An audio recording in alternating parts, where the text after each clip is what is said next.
सप्राशमयोपधर्ममभित कार्ष्ण्यं मृषं पोषयन् स्वेश्वर्यं समपप्रथल्लघुनृणां स्वान्तासुरोधाधरो श्रीस्वामी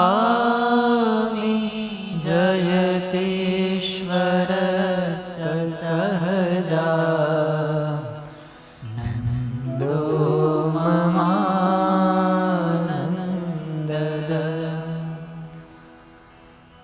वर्णिवेशरमणीय दर्शनम्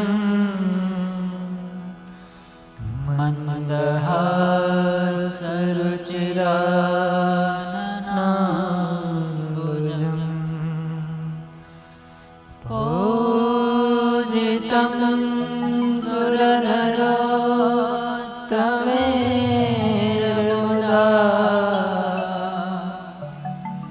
धर्मनन्दनमहं विचिन्तये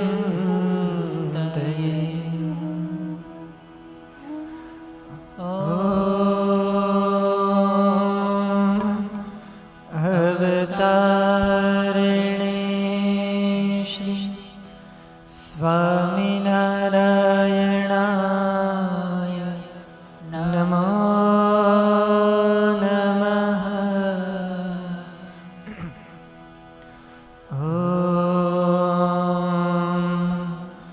अवतारिणे श्री हरे कृष्णाय घनश्यामाय श्री सहजानंद स्वामिने नमो नमः। बोलो स्वामीनारायण भगवान की जय।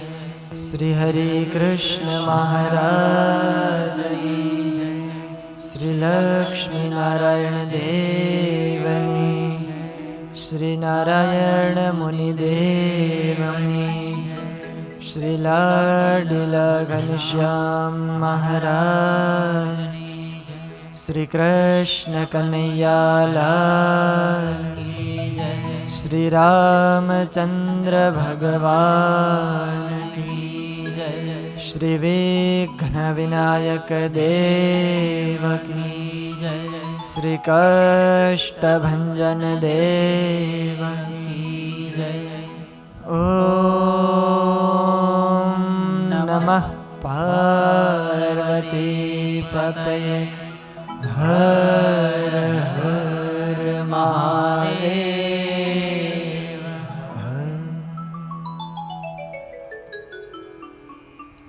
अखिल हेय प्रत्यनिक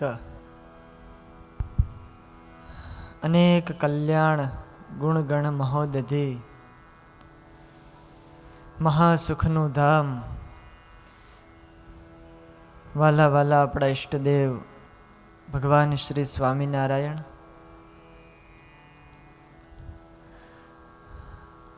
आ दिव्य कथामृतनु आयोजन जेमनी प्रेरणाथी थयुं छे एवा अपना मोक्षना दाता पूज्यपाद गुरुजी पूज्यपाद हरिप्रकाश दास जी स्वामी पूज्यपाद हरिनारायण दास जी स्वामी आदिक सर्वे ब्रह्मनिष्ठ संतो पार्षद वर्य भगत जी आदिक सर्वे पार्षदों कथानो लाभ लई रहेला परीक्षित राजा समान श्रद्धावान અને ભાવિક શ્રોતાજનોને મારા ભાવથી જય સ્વામિનારાયણ। એક બાજુ શ્યામ ઘન કે મેઘરાજાની મહેર છે અને એક બાજુ ઘનશ્યામ મહારાજની મહેર છે। લાડીલા શ્રી ઘનશ્યામ મહારાજના સુવર્ણ સિંહાસન ઉદ્ઘાટન પ્રસંગે આ દિવ્ય ભાગવતની ભાગીરથી એમનું રસપાન આપણે સૌ કરી રહ્યા છીએ.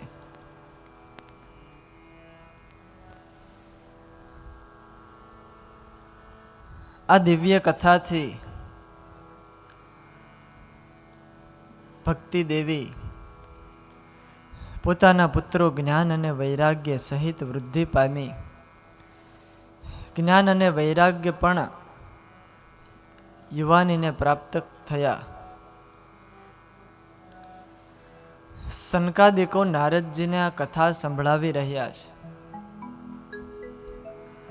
નારદજીએ પ્રશ્ન કર્યો હતો કે આનાથી કોનો કોનો ઉદ્ધાર થાય.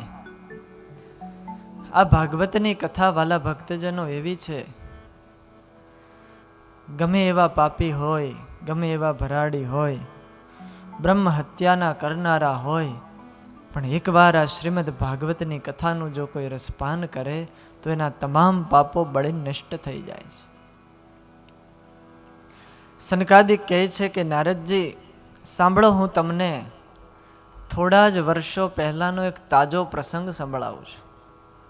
જ્યારે સનકાદિકો આ કથા સંભળાવે છે નારદને, એના 30 વર્ષ પહેલા એક અદ્ભુત ઘટના ઘટી હતી. એક ઇતિહાસ છે.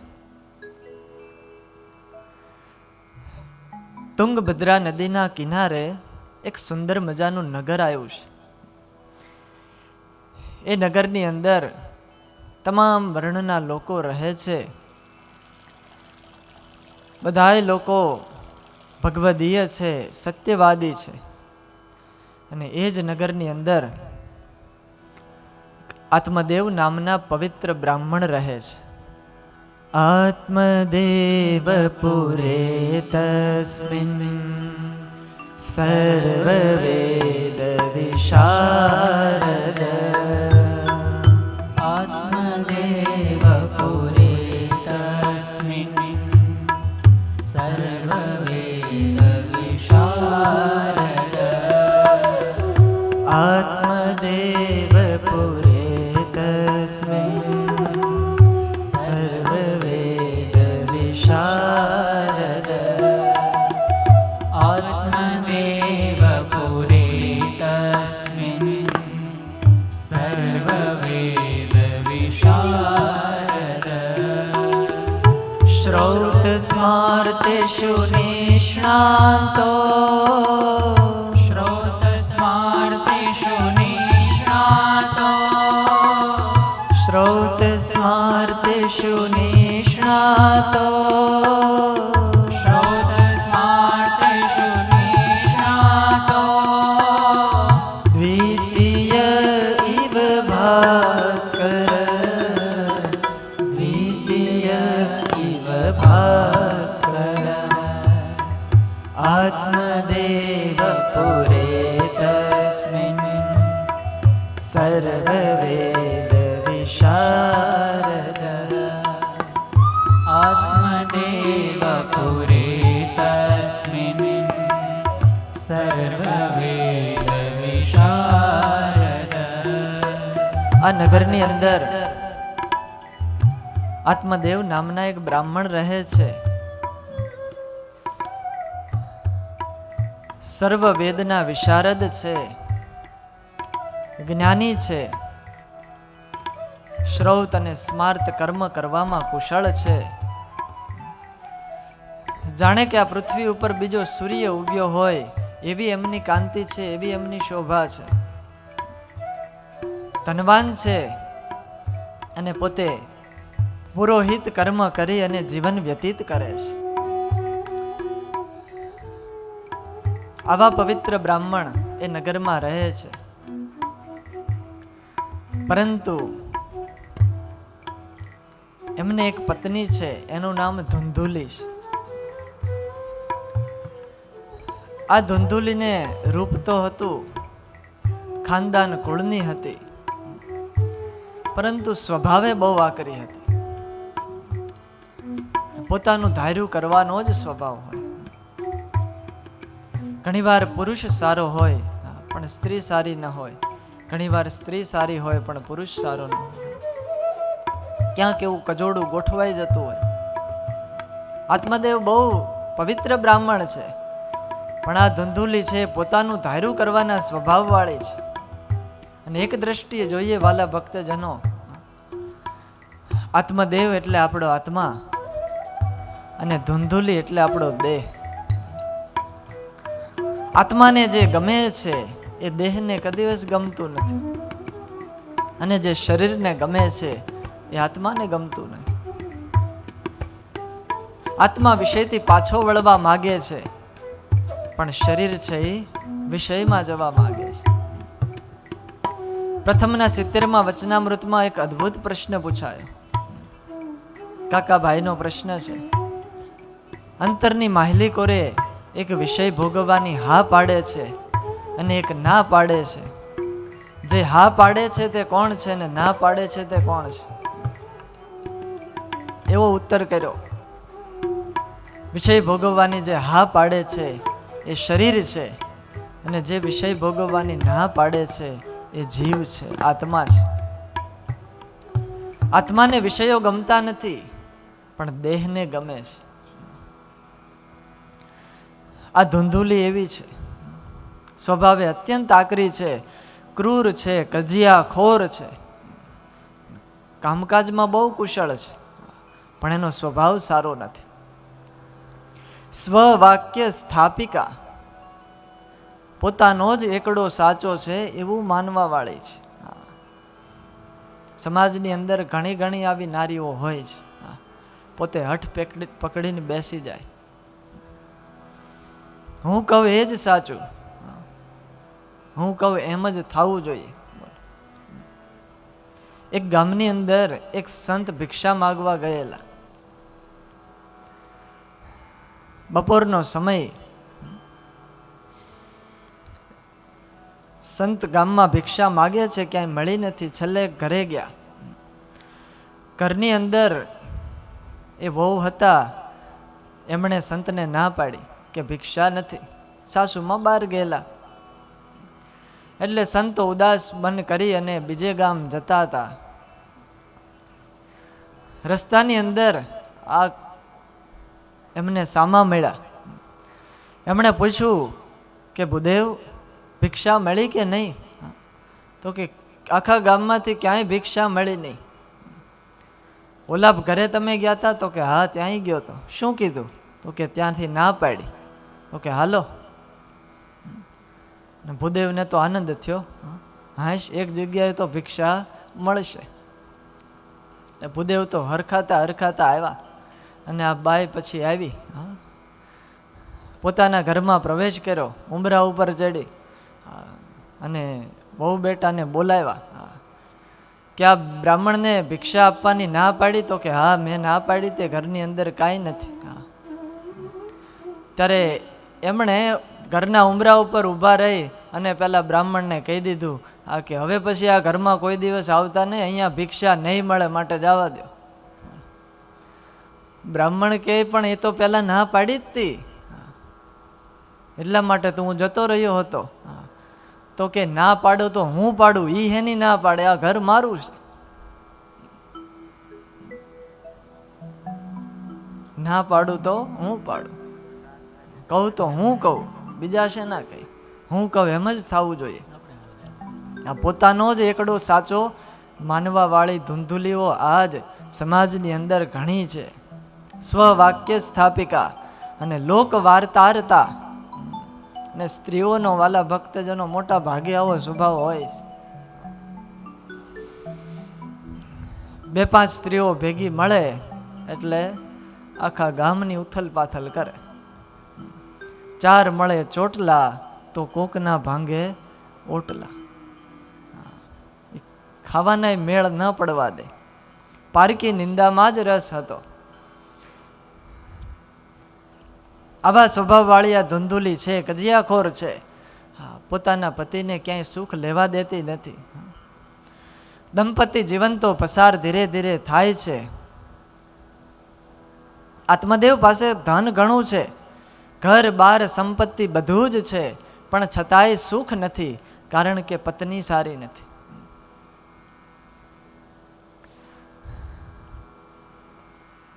અને બીજું પણ એક દુઃખ એ આત્મદેવને સતાવે છે.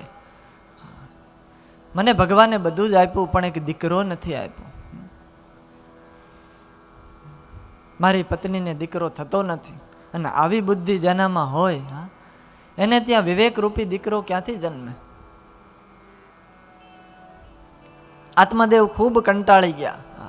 હવે તો જીવન જીવવું એના માટે બહુ અશક્ય લાગવા લાગ્યું. ભગવાનને પ્રાર્થના કરે છે કે એકાદ દીકરો જો હોય તો એના સહારે હું સુખેથી જીવન જીવું. દીકરા માટે ઘણા ઘણા પ્રયત્નો કર્યા છે, કેટલાય પુણ્ય કાર્યો કર્યા, દીન દુખિયાઓને દાન આપ્યું, અને અડધું ધન તો આવી રીતે જ ખલાસ થઈ ગયું પુણ્ય કાર્યો કરવામાં, પણ છતાંય સંતાન નથી થયું. કમભાગી જીવાત્મા જે હોય એની આવી દશા ઘણીવાર થતી હોય છે. આ બ્રાહ્મણ બહુ ચિંતાતુર થયો. સંપત્તિ છે પણ સંતતિ નથી. સંતતિના અભાવે સ્વાસ્થ્ય પણ જોખમાયું છે, અને એટલા માટે સન્મતિ પણ ઉત્તરોત્તર ઘટતી જાય છે, અને પરિણામે માણસ સ્વભાવથી દુઃખી બનતો જાય છે.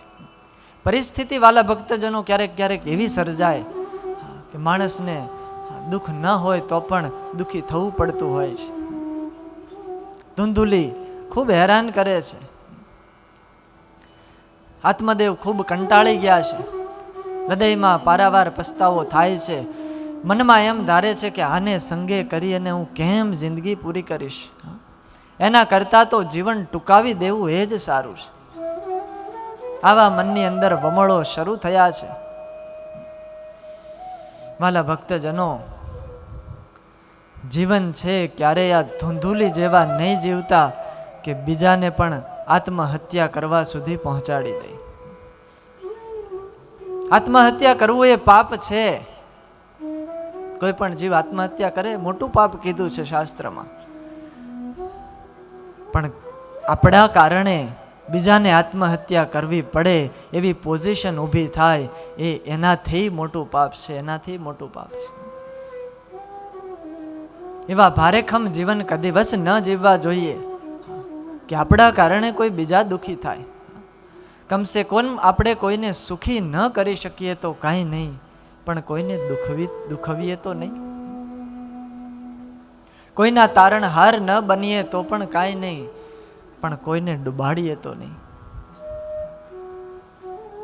વિચાર કરીએ, જીવનની અંદર આપણા કંઈક એવા સ્વભાવો તો નથી ને કે જેના કારણે બીજા દુઃખી થાય છે. આડોશી પાડોશી દુઃખી થતા હોય, ઘણીવાર ઘરના પરિવારના સભ્યો દુઃખી થતા હોય. એવા સ્વભાવ હોય તો વાલા ભક્તજનો આ કથા સાંભળી અને ટાળજો. આ કથા આપણને જીવન જીવવાનો ઉપદેશ આપે છે. આ કથા કાંઈ મરેલા માટે જ નથી, જીવન જીવવા માટે આ કથા છે. અને એકવાર જીવન સારામાં સારું જીવી ગયા તો મૃત્યુ પણ સુધરી જશે. મૃત્યુ પણ સુધરી જશે. અને જો જીવન બગડ્યું એનું મૃત્યુ બગડ્યું. સ્વભાવો સારા રાખવા. ધૂંધુલીના સ્વભાવથી આત્મદેવ થાકી ગયા છે. અને માણસ છે એ માણસથી થાકતો નથી, માણસના સ્વભાવથી થાકી જાય છે. આજ માણસ એટલો બધો હેરાન થાય છે, એટલો બધો હેરાન થાય છે, એનું કારણ અન્ય વ્યક્તિના એવા સ્વભાવો છે. અને પોતાના સ્વભાવથી જ્યારે બીજાને થાક લાગે છે એના કરતા પહેલા પોતાને થાક લાગવાનો છે. પોતે જ દુઃખી થાય છે. તાજગી તો એને પ્રાપ્ત થાય, જીવનમાં આનંદ તો એને પ્રાપ્ત થાય જે પોતાના સ્વભાવથી બીજાને આનંદિત કરે, પોતાના સ્વભાવથી બીજાને સુખી કરે. એ જ મોજમાં રહી શકે છે, એ જ સારામાં સારું જીવન જીવી શકે છે. કારણ કે પોતે તરતો હોય છે, અને જે તરતો હોય એ બીજાને તારે, ડૂબતો હોય એ બીજાને કદીવસ તારી ન શકે. આત્મદેવ ખૂબ કંટાળ્યા આ ધૂંધુલીના સ્વભાવથી. નક્કી કર્યું છે કે હવે આત્મહત્યા કરી લેવી છે. એકવાર ગૃહનો ત્યાગ કરી અને વનમાં ગયા. ત્યાં ખૂબ તરસ લાગી છે. એક તળાવ જોવામાં આવ્યું, થોડું પાણી પીધું અને પછી વિચાર કર્યો કે હવે જીવન ટૂંકાવી દેવું છે.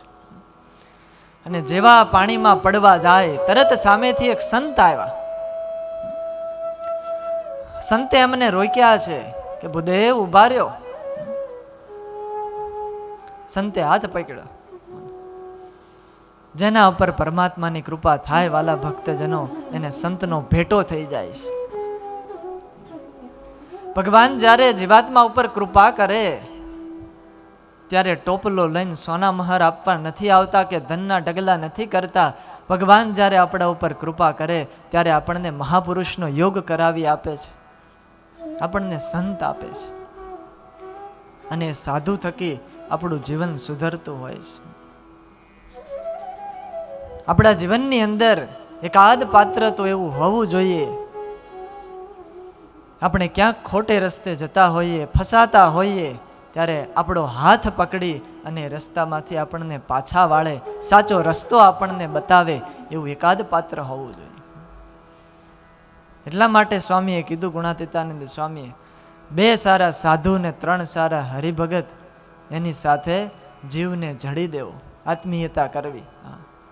જીવનમાં ક્યારેય દુઃખ નહીં આવે. સજ્જન વ્યક્તિ સાથે સ્નેહ હશે તો આપત્તિમાંથી, મુશ્કેલીમાંથી આપણને બચાવશે. જીવનમાં સાધુ પુરુષનો ભેટો થાય, ડૂબવાનો હોય એ પણ તરી જાય. આત્મદેવ ડૂબવાની તૈયારી કરતા હતા, આત્મહત્યા કરવાની તૈયારી કરતા હતા. સંત આવ્યા. સંન્યાસીએ કીધું છે, કથમ રોદિષિ વિપ્રત્વમ કાતે ચિંતા બલિયસી વદત્વમ સત્વરમ મહ્યમ સ્વસ્ય દુઃખસ્ય કારણમ. સંત છે વાલા ભક્તજનો, બીજાના દુઃખને દૂર કરવા માટે જ સર્જાયેલા છે. એનું જીવન પરોપકારી છે, બીજાને માટે કામ લાગે છે. આજ વિપ્રને કહે છે, શું કામ આ તળાવમાં પડે છે? તારું દુઃખ શું છે? શું કામ ચિંતાતુર થાય છે? મને કહે, તારા દુઃખનું કારણ શું છે? આત્મદેવ અતિશય ગળગળા થઈ ગયા છે. હે સંન્યાસી મહારાજ, મારા પૂર્વના દુઃખનું શું વર્ણન કરું? મારે ત્યાં સંતાન નથી અને સંતાનહીન જીવનને તો અતિશય ધિક્કાર છે, માટે હું પ્રાણ ત્યાગ કરવા જઈ રહ્યો છું. એટલી બધી કઠિન પરિસ્થિતિઓ આવીને ઊભી રહી છે. હું જે ગાય પાળું એ ગાય વાંજણી બને છે. જે કંઈ વૃક્ષો વાવું એ વૃક્ષોને કંઈ ફળ ફૂલ આવતા નથી, એમનેમ સુકાઈ જાય છે. આવા મારા કમ ભાગ્ય થયા છે. હું આવો અભાગ્યો છું, પુત્રહીન છું, અને પુત્રહીન જીવનથી શું પ્રયોજન છે? એના કરતા તો આત્મઘાત કરી લેવો એ જ સારું છે. આમ કહીને આત્મદેવ તો રડવા લાગ્યા છે. મને બધું જ સૂનું સૂનું લાગે છે. સંસારમાં હવે કેવી રીતે રહેવું? દિગ્જીવિતમ પ્રજાહીનમ દિગ્ગૃહમ ચ પ્રજામ વિના દિગ્ધનમ ચાન પત્યસ્ય દિક્કુલમ સંતતિમ વિના. એ જીવન નથી કે જીવનની અંદર સંતાન ન હોય. સંતાન વિનાના ઘરને પણ ધિક્કાર છે, સંતાન વિનાના ધનને પણ ધિક્કાર છે, અરે સંતાન વિનાના આખા કુળને પણ ધિક્કાર છે. હવે મારે ત્યાં એક પણ સંતાન નથી, મને ધિક્કાર છે, માટે આત્મઘાત કરવા જઈ રહ્યો છું. ને આમ બોલતા આત્મદેવ ધ્રુસકે ને ધ્રુસકે રડવા લાગ્યા છે. સંત સમજી ગયા કે આને શું દુઃખ છે, પણ સંત છે, દુઃખમાંથી દૂર કરવાનો ઉપાય એની પાસે વિદ્યમાન હોય જ છે. સંન્યાસીએ કીધું છે કે અત્યારે તું અજ્ઞાન અવસ્થામાં છો, તારું અજ્ઞાન છોડી દે. મુંચા જ્ઞાનમ પ્રજારૂપમ બલિષ્ઠા કર્મણો ગતિ વિવેકમ તું સમાસાદ્ય ત્યજ સંસાર વાસનામ. હે ભૂદેવ, અજ્ઞાનને દૂર કરો, સંતાન પ્રાપ્તિનો મોહ છોડી દો. કર્મની ગતિ જ શ્રેષ્ઠ છે, કર્મની ગતિ બળવાન છે. કર્મ આગળ કોઈનું કાંઈ ચાલતું નથી. ગમે એટલા પ્રયત્નો કરીએ પણ જેવું ભાગ્યમાં લખાણું હોય હા એવું જ થાય છે. સંતે અંતરદ્રષ્ટિ કરીને જોયું છે અને પછી આત્મદેવને કીધું, ભૂદેવ તમારે આ જન્મની અંદર તો શું, સપ્ત જન્માવધિ તવ પુત્રો નૈવ ચ, એક જન્મની અંદર નહીં પણ 7 જન્મની અંદર પણ તમને પુત્ર નહીં મળે. અને આમ જ્યારે કીધું સંતે, ત્યારે ભૂદેવને અતિશય અંદરમાંથી ઉદ્વેગ જાગ્યો છે. સંત સમજાવે છે, તમને એવું કીધું કોણે કે પુત્ર હોય તો જ કલ્યાણ થાય, પુત્ર વગર ધિક્કાર છે? આવી વાત તમને કોણે કરી? વાલા ભક્તજનો, કલ્યાણને માટે સંતાનની જરૂર નથી, કલ્યાણને માટે તો સમજણની જરૂર છે. પુત્ર હોય કે ન હોય પણ આપણા જીવન એવા હોય, એ જીવન જ આપણું કલ્યાણ કરે છે. એક નહીં પણ 10 પુત્રો હોય પણ આપણા જીવન જ એવા હોય, એવા ખરાબ જીવન જીવતા હોઈએ તો 10 પુત્રો ભેગા મળીને આપણું કલ્યાણ ન કરી શકે. સગર રાજા હતા, કેટલા બધા પુત્રો હતા, છતાં અંતે દુઃખ થયું. ચિત્રકેતુ રાજા, કરોડ સ્ત્રીઓ અને એને એક સંતાન હતું પણ સુખ લેવા દીધું નહીં. પુત્ર જન્મ્યો એટલે સુખ થયું અને અંતે પાછો એનો એ જ પુત્ર મૃત્યુ પામ્યો એટલે ચિત્રકેતુ રાજાને બહુ દુઃખ થયું છે. પૂર્વે ઘણાને પુત્રો હતા પણ ભૂદેવ એ પુત્ર વાળાને પણ દુઃખ આવ્યા છે. વેન અંગ રાજા હતા, એને વેનનું દુઃખ હતું. પુત્ર હોય છતાંય શું લાભ થાય? દશરથ રાજાને 4 પુત્રો હતા, અંત સમયે એ કઈ સાથે ન હતા. અને તુલસીદાસજી જોવો, મીરાબાઈ જોવો, આપણા દેશના સત્પુરુષો જોવો, હા એમને ક્યાં પુત્રો હતા પણ છતાં એમના જીવન આજ અમર થઈ ગયા છે. આજ લોકો એને યાદ કરે છે. એટલે એવું નથી કે પુત્ર વિના ધિક્કાર છે, સારા જીવન જીવો. પુત્ર હોય, એકનો એક હોય પણ વિદેશ હોય, એ અહીંયા પિતા ભારતમાં હોય અને પિતાનું મૃત્યુ થયું હોય, વિદેશ વાળાને તો અહીંયા આવવાનો ટાઈમ પણ હોય નહીં, રૂપિયા મોકલાવી દે, તમે બાપાનો અંતિમ સંસ્કાર કરી નાખજો. બોલો, આવા પુત્રથી શું ફાયદો થાય? જીવનું કલ્યાણ દીકરા કે ધનથી નથી. જો દીકરાથી કલ્યાણ થતું હોત તો ધૃતરાષ્ટ્રને 100 પુત્ર હતા પણ એકેય કલ્યાણ કરી શક્યા નહીં. અને જો ધનથી કલ્યાણ થતું હોય તો માછીમારોને ત્યાં તો કરોડો રૂપિયા છે પણ એનાથી એનું કલ્યાણ થતું નથી. કલ્યાણ તો કરેલા કર્મથી થાય છે, ભગવાનના ભજનથી થાય છે. ભગવાન ભજે એનું કલ્યાણ થાય. માટે જીવનની અંદર એવા સત્કર્મો કરીએ, જીવન એવું જીવીએ કે ભગવાન એકવાર રીઝી જાય, હા તો પુત્ર હોય તોય ભલે અને પુત્ર ન હોય તોય ભલે, એનો ઉદ્ધાર જ થાય છે, એનો ઉદ્ધાર જ થાય છે. સંત સમજાવી રહ્યા છે, ભૂદેવ જીવન સારા જીવો, આત્મદ્રષ્ટિ કરો, તમારું નામ આત્મદેવ છે. અને સુખ સાચી સમજણમાં છે, ત્યાગમાં સુખ છે. રાગમાં સુખ નથી, ભોગમાં સુખ નથી, સુખ તો ત્યાગમાં છે. સંન્યાસે સર્વથા સુખમ. જે સંન્યાસ લે છે, ન્યાસ ત્યાગ, એમાં જ સુખ છે. વિવેકમાં સુખ છે, માટે વિવેકી થાઓ. બ્રાહ્મણ કહે છે, તમારો ઉપદેશ પણ મને નહીં અડે. વિવેક વિવેક કરો છો પણ એ વિવેકને મારે શું કરવો? મને તો બસ પુત્ર આપો, મને તો પુત્ર આપો. બ્રાહ્મણે હઠ પકડી. તમે તો વિધિના લેખ જાણો છો કે 7 જન્મમાં પુત્ર નથી, અને જે વિધિના લેખ જાણતા હોય એ વિધિના લેખ ફેરવી પણ શકે. માટે તમે મને દીકરો આપો, અને નહીતર હું પ્રાણ ત્યાગ કરું છું. 7 જન્મમાં પણ જો મને દીકરો ન થવાનો હોય તો પછી મને મરવા જ દ્યો. અને આમ ભૂદેવ બોલી અને જ્યાં દોટ મારી અને તળાવમાં પડવા જાય તરત સંતે હાથ પકડ્યો છે.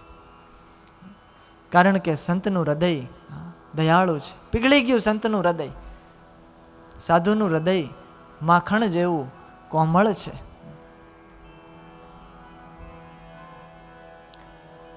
સાધુ હૃદય નવનીત સમાના, સાધુ હૃદય નવનીત સમાના, સાધુ હૃદય નવનીત સમાના, સાધુ હૃદય નવનીત સમાના. કવિન પર કહા ન જાના, કવિન પર કહા ન જાના, કવિન પર કહા ન જાના, કવિન પર કહા ન જાના. તુલસીદાસજી મહારાજે સંતના હૃદયને નવનીતની સાથે સરખાયું. સાધુનું હૃદય તો નવનીત કહેતા માખણની જેવું કોમળ છે. બીજાના દુઃખને જોઈ અને એ પીગળી જાય છે, તરત ઓગળી જાય છે. પરંતુ કહા કવિને પર કહા ન જાના. તુલસીદાસને વળી પાછો વિચાર થયો કે સંતને આપણે માખણની ઉપમા તો આપી, પણ એ ઉપમા યોગ્ય નથી. કારણ નિજ પરિતાપ દ્રવહી નવનીતા, નિજ પરિતાપ દ્રવહી નવનીતા, નિજ પરિતાપ દ્રવહી નવનીતા, નિજ પરિતાપ દ્રવહી નવનીતા. પર દુઃખ દ્રવહી સો સંત પુનીતા, પર દુઃખ દ્રવહી સો સંત પુનીતા, પર દુઃખ દ્રવહી સો સંત પુનીતા, પર દુઃખ દ્રવહી સો સંત પુનીતા. સાધુ હૃદય નવનીત સમાના, સાધુ હૃદય નવનીત સમાના. તુલસીદાસજી મહારાજ કહે છે સંતને નવનીતની ઉપમા પણ યોગ્ય નથી. કારણ કે માખણનો પિંડો હોય એને તમે બહાર વાતાવરણની અંદર લાવો, કોઈ દુઃખી વ્યક્તિને સામે બેસાડો તો એનું દુઃખ જોઈ અને નવનીત પીગળશે નહીં. માખણની બાજુમાં જ થોડોક દૂર તમે તાપ કરો, ભઠ્ઠો કરો તો એનાથી માખણ પીગળશે નહીં. જ્યારે માખણની નીચે તાપ કરવામાં આવે ત્યારે એ ઓગળે છે. નિજ પરિતાપ દ્રવહી નવનીતા. નવનીત તો પોતાને જ્યારે તાપ લાગે ત્યારે પોતે ઓગળે છે, પણ સંત છે એ બીજાના તાપને જોઈને ઓગળે છે. માટે સંતને નવનીતની ઉપમા પણ સંભવી ન શકે. આવા સંતો છે દયાળુ. એનું હૃદય બીજાના દુઃખ જોઈ અને દુઃખી થાય છે, બીજાના દુઃખ જોઈ અને પીગળે છે. સંતે તરત હાથ પકડ્યો છે, નહીં નહીં ભૂદેવ, આત્મઘાત ન કરશો. ભૂદેવને સમજાવ્યા છે પણ ભૂદેવ માન્યા નથી. આત્મદેવ કહે જો મને જીવતો રાખવો હોય તો પુત્ર આપો, અને પુત્ર ન આપવો હોય તો મને મરવા દો. સંતે પછી પોતાની જોડીમાંથી એક ફળ કાઢી અને આત્મદેવને આપ્યું છે. આ મારી જિંદગીની સાધનાનું ફળ છે. આ તમે તમારી પત્નીને ખવડાવજો. જાઓ, તમારે ત્યાં એક પુત્રનો જન્મ થશે. આ સંતની તાકાત છે, જે અશક્યને પણ શક્ય કરી શકે, પ્રારબ્ધને ફેરવી શકે. 7 જન્મની અંદર પુત્રો નહોતો થવાના, પણ સંતના આશીર્વાદ મળે ત્યારે પ્રારબ્ધ પણ ફરી જાય છે. સંતનું વચન એ ક્યારેય નિષ્ફળ થતું નથી. અમદાવાદ દેશની અંદર ચિખલોદ નામનું ગામ, મહાનુભાવાનંદ સ્વામી વિચરણ કરતા કરતા એ ગામમાં ગયા. મંદિરનું કામકાજ શરૂ હતું, એટલે મંદિરના કામ માટે લાકડા જોતા હતા. સ્વામી કે કોઈની ત્યાં મોટા મોટા વૃક્ષો હોય તો આપણે એના લાકડા લાવી અને આ મંદિર માળીએ મંદિરનું કામમાં એ લાકડા લાગે. હરિભક્તોએ કીધું કે સ્વામીજી, બીજા કોઈની પાસે તો નથી, પણ આ ગામના એક પટેલ છે, એ પટેલના ખેતરની અંદર બહુ સારા અને મોટા મોટા લીમડાઓ છે, પણ એ પટેલ જો આપે તો થાય. સ્વામી કહે એ પટેલને અહીંયા બોલાવો. હરિભક્તો કહે સ્વામી આપણે ત્યાં જઈએ તો સારું પડે. સ્વામી કહે વાંધો નહીં, આપણે ત્યાં જઈએ. ભગવાનના મંદિરમાં એમના લાકડા કામ લાગતા હોય તો આપણે ત્યાં જઈએ. હરિભક્તો સ્વામીને લઈ અને પટેલની વાડીએ આવ્યા છે.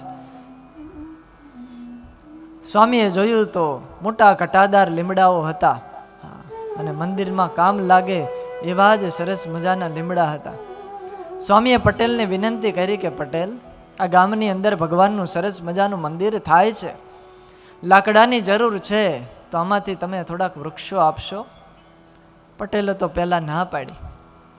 સ્વામી કે એ લીમડાના બદલામાં તમારે જે જોતું હોય એ અમે તમને આપશું, એના જેટલા રૂપિયા થાય એટલા આપી દેશું. પટેલ કે મારી ઘરે કઈ રૂપિયાની તાણ નથી, મારે રૂપિયા જોતા નથી.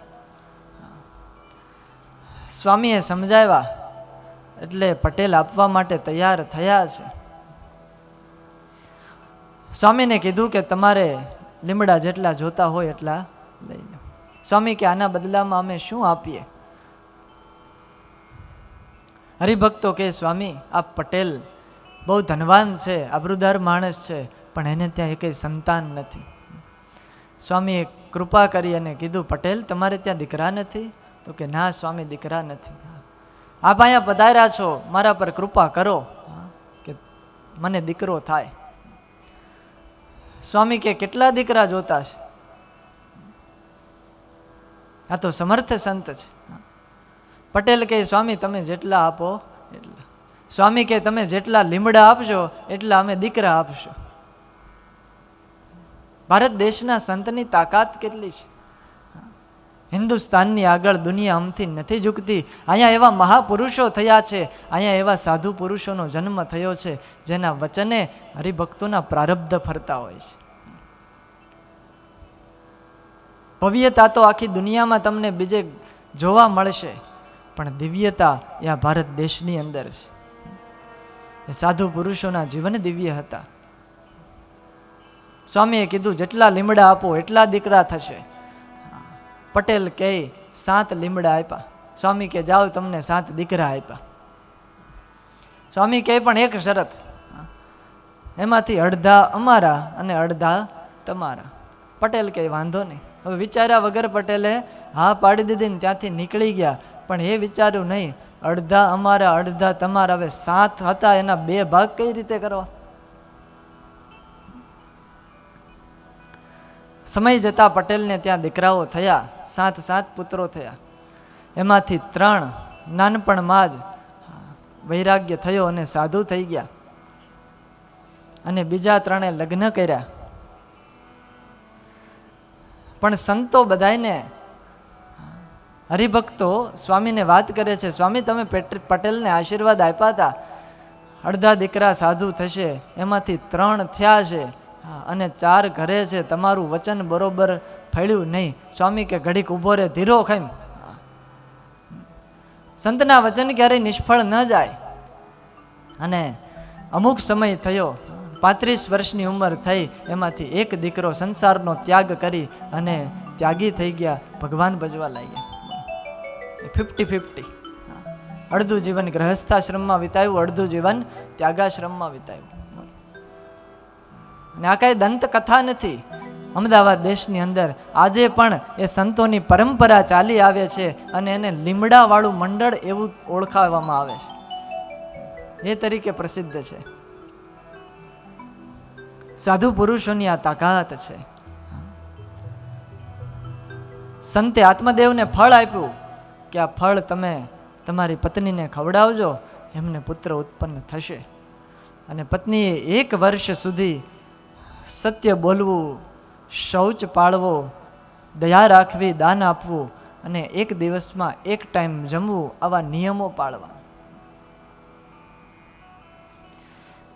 આત્મદેવ ઘરે આવ્યા, પોતે તો આનંદમાં છે કે ફળ મળ્યું છે, હવે સંતાનની ઉત્પત્તિ થશે, એટલે ધુંધુલીને ફળ આપ્યું છે. પણ ધુંધુલી એવી કુટિલ હતી, એવી સ્વભાવવાળી હતી. કુપાત્ર વ્યક્તિ હોય એના ઉપર મોટા પુરુષના આશીર્વાદ કદાચ ફળતા હોય તો પણ એ જીરવી શકતા નથી. ધુંધુલીએ ફળ ખાધું નહીં. એના પતિએ પૂછ્યું કે ફળ ખાધું, ત્યારે હા પાડી, પણ ફળ એક જગ્યાએ સંતાડી રાખેલું. સંતો તો મળે છે, જીવાત્માનું કલ્યાણ કરવા માટે સંત તત્પર છે, પણ લૌકિક તૃષ્ણાને કારણે જીવ છે એ કલ્યાણ રૂપી ફળ, સંતના ઉપદેશ રૂપી ફળ એ બુદ્ધિને ખવડાવી શકતો નથી, પરિણામે દુઃખી થાય છે. આવી હલકી વિચારધારા આ ધુંધુલીને આવી.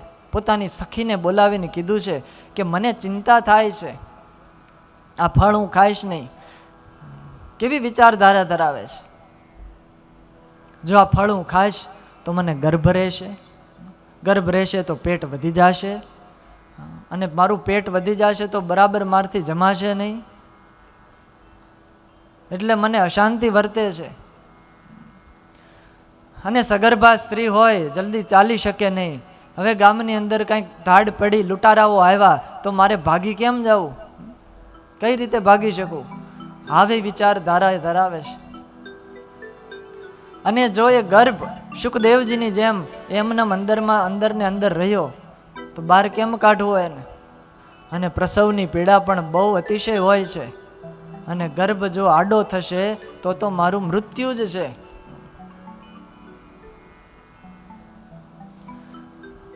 અને વળી પેલા સાધુએ તો નિયમો પાળવાનું કીધું છે. હું આટલી બધી સુવાળી છું ને આ બધા નિયમ મારાથી કેમ પડે? મારે તો 3 ટાઈમ ખાવા જોઈએ ને એમાં 1 જ ટાઈમ ખાવાનું. અને વળી બાળક જન્મે પછી એનું લાલન પાલન કરવું પડે, એનો ઉછેર કરવો પડે, એની સાર સંભાળ રાખવી પડે. આ બધી માથાકૂટ કોણ કરે? એના કરતા વાંજણી રહેવી સારું છે, વિધવા છે એ જ સુખી છે. આવી વિચારધારા ધરાવે છે. સમાજથી હાવ વિપરીત વિચારધારા છે, અને એ વિચારનું ફળ પણ એને અંતે દુઃખ જ મળે છે. ધુંધુલીએ ફળ ખાધું નહીં. એક વાર એની બહેન આવી, બેનને બધી વાત કરી છે કે આવી રીતે થયું છે, મારે શું કરવું? ફળ હું ખાઈશ નહીં. અને ધુંધુલીની બેન તો ધુંધલી જેવી જ હોય. એણે ઉપાય બતાવ્યો કે મારી પાસે ઉપાય છે, મને ગર્ભ રહ્યો છે અને એનો જ્યારે પ્રસવ થાય, બાળક જન્મે એટલે હું તને આપી દઈશ, અને ત્યાં સુધી તું સગર્ભા છે એવો દેખાવાનું નાટક કરજે. અને તારા પતિને પણ એવું જ કહેજે કે મારા પેટમાં ગર્ભ રહ્યો છે, અને હું મારા પતિને થોડું ઘણું સમજાવી દઈશ, અને તું થોડું ઘણું ધન આપી દેશે, એટલે મારા પતિ પણ માની જશે અને એ બાળક તને આપી દેશે. અને હું જગતમાં એમ વાત કરીશ કે મારું બાળક જન્મ્યું હતું પણ જન્મતાની સાથે મરી ગયું. આવી યોજના એ ઘડી કાઢી. સ્ત્રીઓ શું ન કરી શકે? અને હું અહીંયા આવી અને આ બાળકનું લાલન પાલન કરીશ. ધુંધુલે કહે પણ આ ફળનું શું કરવું? ત્યારે એને બેને એવું કીધું કે એ ફળ છે એ ગૌશાળામાં જઈ અને ગાયને ખવડાવી દે. પછી તો એવી રીતે આયોજન કર્યું અને સગર્ભા હોવાનો દેખાવ કર્યો છે. સમય પછી સમય વ્યતીત થયો. ધુંધુલીની બહેનને ત્યાં એક પુત્રનો જન્મ થયો. જન્મ થયો એટલે રાતોરાત કોઈને પણ ખબર ન પડે એમ એ દીકરો ધુંધુલીને આપ્યો. બીજા દિવસનો સવાર થયો. આત્મદેવને ખબર પડી કે મને પુત્રની પ્રાપ્તિ થઈ છે એટલે તો ખૂબ રાજી થઈ ગયા. ધુંધુલેએ કીધું કે મારા થાનોમાં દૂધ નથી, પરંતુ મારી બહેનને ત્યાં હમણાં બાળક જન્મો છે, પણ એ તરત મૃત્યુ પામ્યો છે. જો એ મારી બહેન અહીંયા આવી અને આ બાળકનું લાલન પાલન કરે, હા તો આ બાળકનો ઉછેર થાય. આત્મદેવ કે વાંધો નહીં. આવી રીતે યોજનાબદ્ધ કાર્ય કર્યું અને ધુંધુકારીનો જન્મ થયો. આત્મદેવે એનો નામકરણ સંસ્કાર કર્યો. સમય પછી સમય વ્યતીત થયો અને જે ફળ હતું એ ગાયને ખવડાવેલું. વાલા ભક્તજનો, આ ઇતિહાસ બહુ સમજવા જેવો છે. ભારત દેશના એ સાધુ પુરુષની મહાનતા કેવી છે. જે ફળ દ્વારા મનુષ્યને પુત્ર ઉત્પન્ન થવાનો હતો, પણ એ ફળ જ્યારે પશુને ખવડાવવામાં આવ્યું ત્યારે એ ગાયમાંથી પણ મનુષ્ય આકાર બચ્ચાનો જન્મ થયો છે. સાયન્સને પણ અન્યથા કરી શકે એવી ઘટના ઘટી. તમામ લોકોને આશ્ચર્ય થયું, આત્મદેવને પણ આશ્ચર્ય થયું. આજ લોકો ખૂબ આનંદમાં આવ્યા છે અને કહેવા લાગ્યા છે, આત્મદેવને તો એક પણ દીકરો હતો નહીં, પણ આજ ભગવાનની કૃપાથી આત્મદેવને ત્યાં બે દીકરાના જન્મ થયા છે. આત્મદેવે નામકરણ સંસ્કાર કર્યા. ગાયને ત્યાંથી જે પુત્ર જન્મો હતો એના કાન ગાય જેવા લાંબા હતા, એટલે એનું નામ ગોકર્ણ એવું રાખવામાં આવ્યું.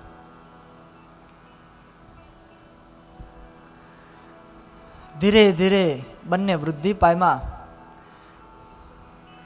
યુવાન થયા છે. કિયત કાલેન તો જાતો તરુણો તનયા ગોકર્ણ પંડિતો જ્ઞાની ધુંધુકારી મહાખલહ. બંને યુવાન થયા, તરુણ થયા અને ગોકર્ણ હતા એ મહાન જ્ઞાની થયા, પંડિત થયા, ભગવદીય થયા. કારણ કે સંતની કૃપાથી એનો જન્મ થયો છે. અને જ્યારે ધુંધુકારી એ મહાખલહ, મહાદુષ્ટ થયા. કોઈ પણ પ્રકારનું બ્રાહ્મણત્વ એમાં રહ્યું નથી. શૌચ આચરણથી રહિત છે. ખાવા પીવાનો પણ કાંઈ નિયમ પાળતા નથી અને અત્યંત ક્રોધાયમાન સ્વભાવ છે. મળદાથી સ્પર્શેલું તો ભોજન કરે છે. આખા ગામની અંદર લૂંટ ચલાવે છે, ચોરીઓ કરે છે. કોઈના બાળકો રમતા હોય અને કૂવામાં નાખી દે છે. હિંસક વૃત્તિ વાળો આ ધુંધુકારી થયો. અંધ અને ગરીબોને પીડા આપે છે, શિકાર કરે છે. અરે વૈશ્યાઓનો પણ સંગ કરતો થયો છે. આવો મહાપાપી આ ધુંધુકારી છે. માતા પિતાને અતિશય હેરાન કરે છે. એની પાસેથી વસ્તુ પદાર્થો માગે છે ને જો ન આપે તો એવો ઢોર માર એ પોતે પોતાના મા બાપને મારે છે. આવો મહાખલ પાક્યો છે. દીકરા તો બે થયા વાલા ભક્તજનો, પણ સારા હોય તો મા બાપને સુખ આવે છે. દિવાસળી છે એનું કાર્ય એક જ છે. દિવાસળી એનું કાર્ય એક છે, એ બીજાને સળગાવે છે. પણ એ જ દિવાસળીથી કોઈએ પોતાના જીવન પ્રગટાવ્યા છે, તો એ જ દિવાસળીથી કોઈએ પોતાના જીવન સળગાવ્યા છે. જીવન પ્રગટે એવું કાર્ય કરવું, આપણાથી બીજાને સુખ થાય એવું કાર્ય કરવું.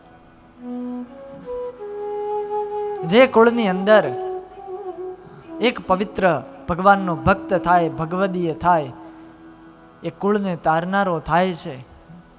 પણ આ ધુંધુકારી જેવો પુત્ર ઉત્પન્ન થાય એનાથી કુળનું આખું નિકંદન નીકળી જતું હોય છે. મહાદુષ્ટ થયો છે. બિહારી લાલજી મહારાજના શબ્દો છે. જે વંશમાં એક જ ભક્ત થાય, પવિત્ર તે વંશ બધો ગણાય. જે વંશમાં એક જ ભક્ત થાય, પવિત્ર તે વંશ બધો ગણાય. જે વંશમાં એક જ ભક્ત થાય, પવિત્ર તે વંશ બધો ગણાય. જે વંશમાં એક જ ભક્ત થાય, પવિત્ર તે વંશ બધો ગણાય. જો પાપી મોટો કુળમાં થાય, જો પાપી મોટો કુળમાં થાય, જો પાપી મોટો કુળમાં થાય, જો પાપી મોટો કુળમાં થાય, ઘણા જણા લઈ નરકે જાય, ઘણા જણા લઈ નરકે જાય. જે વંશમાં એક જ ભક્ત થાય, પવિત્ર તે વંશ બધો ગણાય. જે વંશમાં એક જ ભક્ત થાય, પવિત્ર તે વંશ બધો ગણાય. પવિત્ર તે વંશ બધો ગણાય. પવિત્ર તે વંશ બધો ગણાય. જે કુળની અંદર એક ભગવાનનો ભક્ત થાય, આખો વંશ એનો પવિત્ર થઈ જાય. અને જે કુળની અંદર એક પાપી જીવાત્મા જો આવી જાય તો ઘણા જણાને નરકે લઈ જાય. પોતે તો નરકમાં જાય પણ બીજાને પણ સાથે સાથે નરકમાં લઈ જતા હોય છે. એવા દીકરાથી શું કામ? જાજા હોય એનાથી કાંઈ ફાયદો થતો નથી. એક જ હોય પણ એવો ભગવાનનો ભક્ત હોય. કાઉ જાજા કાબગોલિયા અને કાઉ જાજા કપૂત, કાઉ જાજા કાગોલિયા અને કાઉ જાજા કપૂત, હકડી તો મહેડી ભલી અને હકડો ભલો સપૂત. જાજા કાગડાના બચ્ચા હોય તો એનાથી શું કરવાનું? કાળા જ હોય, પણ એના કરતા એક કાળી ભેંસ હોય એ કામમાં લાગે છે. બોલો, જ્યારે જોઈએ ત્યારે દોવા દે, દોઈએ ત્યારે દૂધનું આમ આખું બગોણું ભરી દેતી હોય. ભલે એક જ હોય પણ એ કામ લાગે. કાઉ જાજા કપૂત, જાજા પુત્રો હોય, જાજા દીકરાઓ હોય, પણ કપાતર થયા હોય એનાથી મા બાપને સુખ ન થાય, એનાથી આખા કુળને સુખ ન થાય. હકડી તો મહેડી ભલી, હકડો ભલો સપૂત. સુપુત્ર એક જ હોય પણ એ આખા કુળને તારે છે. ધુંધુકારી આવો મહાખલ થયો છે. અને જેવી માં હોય એવો જ દીકરો થયો. ધુંધુકારીની બે માં છે ને, એક ધુંધલી જેણે પાળીને મોટો કર્યો, એક જન્મ આપનારી કે જેણે પૈસા ખાતર પોતાના સંતાનને પણ બીજાને સોંપી દીધું છે. એને ત્યાં દીકરા થાય એ ક્યાંથી બીજાને સુખ આપી શકે? ધુંધુકારીએ પિતાનું બધું જ ધન વેડફી નાખ્યું છે. મા બાપને ઘોર માર મારે છે. ઘરની બધી જ સંપત્તિઓ છે એ લઈ જાય છે, ચોરી જાય છે.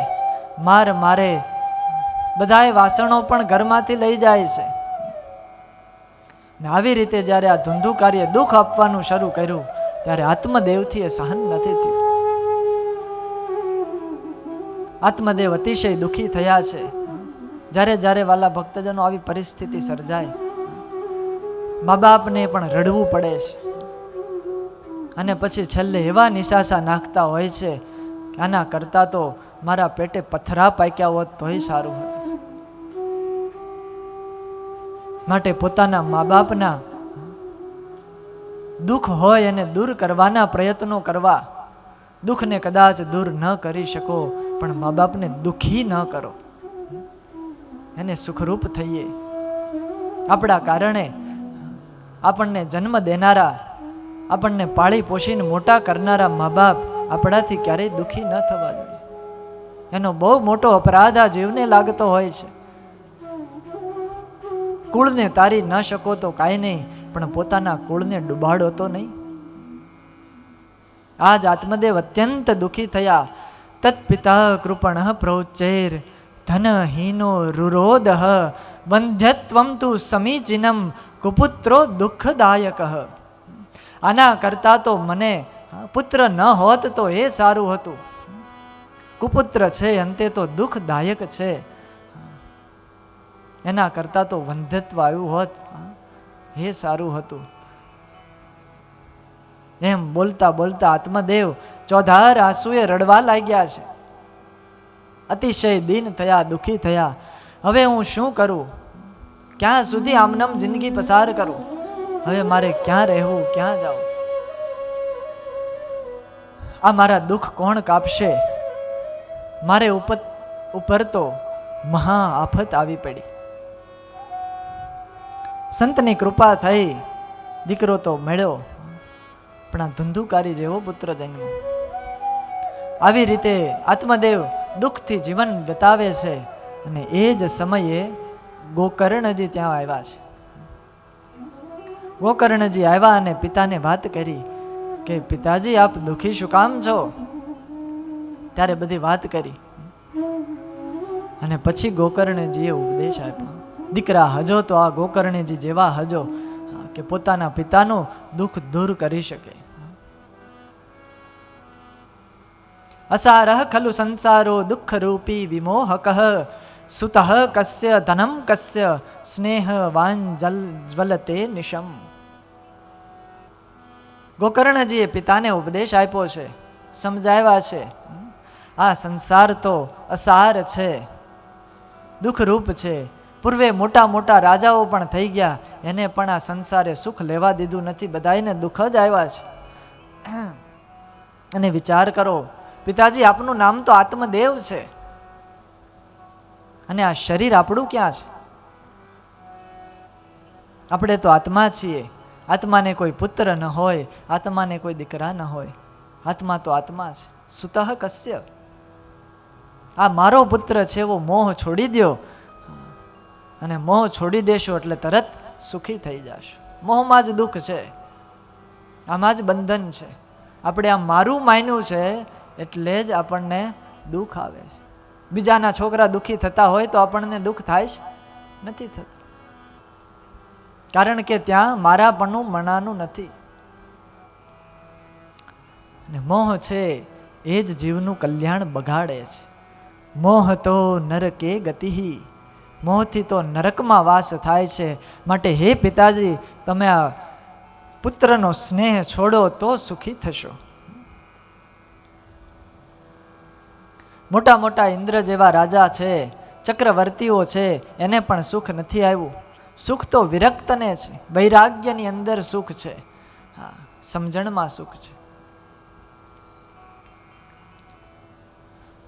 આત્મદેવે કીધું તો હું શું કરું? મને કંઈક ઉપાય બતાવો.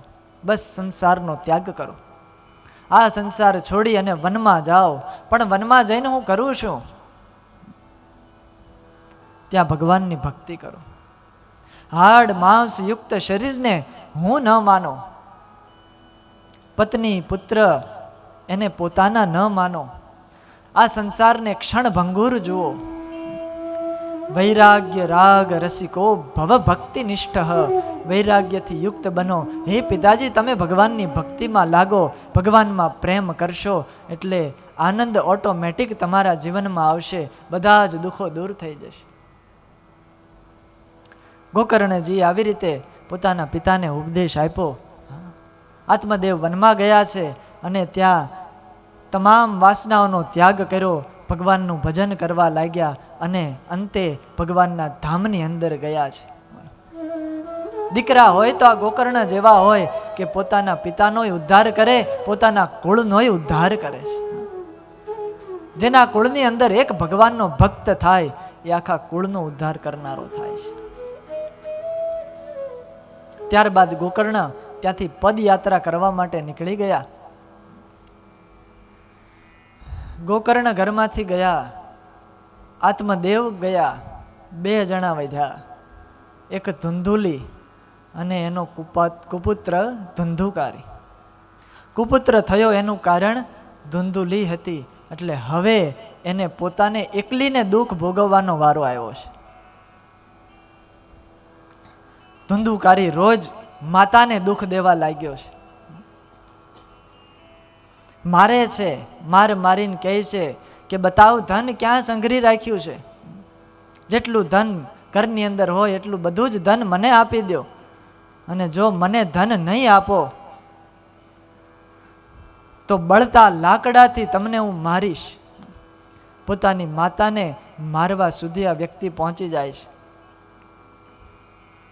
ધુંધુલી બહુ દુઃખી થઈ છે. પોતાના પુત્રના ઉપદ્રવથી અત્યંત પારાવાર પસ્તાવો કરવા લાગી છે કે મારા ઘરે સંતની કૃપાથી એક ગોકર્ણ જેવો મહાન દીકરો મળવાનો હતો, પણ મેં એ ફળ ખાધું નહીં અને ગાયને ફળ ખવડાવી દીધું, અને કોકની ઘરેલ પાકેલ પાપ એ હું મારી ઘરે લાવી. અમારા કર્મનું ફળ જ મને મળ્યું છે. મેં મારા પતિની વાત ન માની અને સ્વેચ્છાએ વર્તી, સ્વતંત્રતા પૂર્વક હું વર્તી, એટલા માટે જ આ મને દુઃખ આવ્યું છે.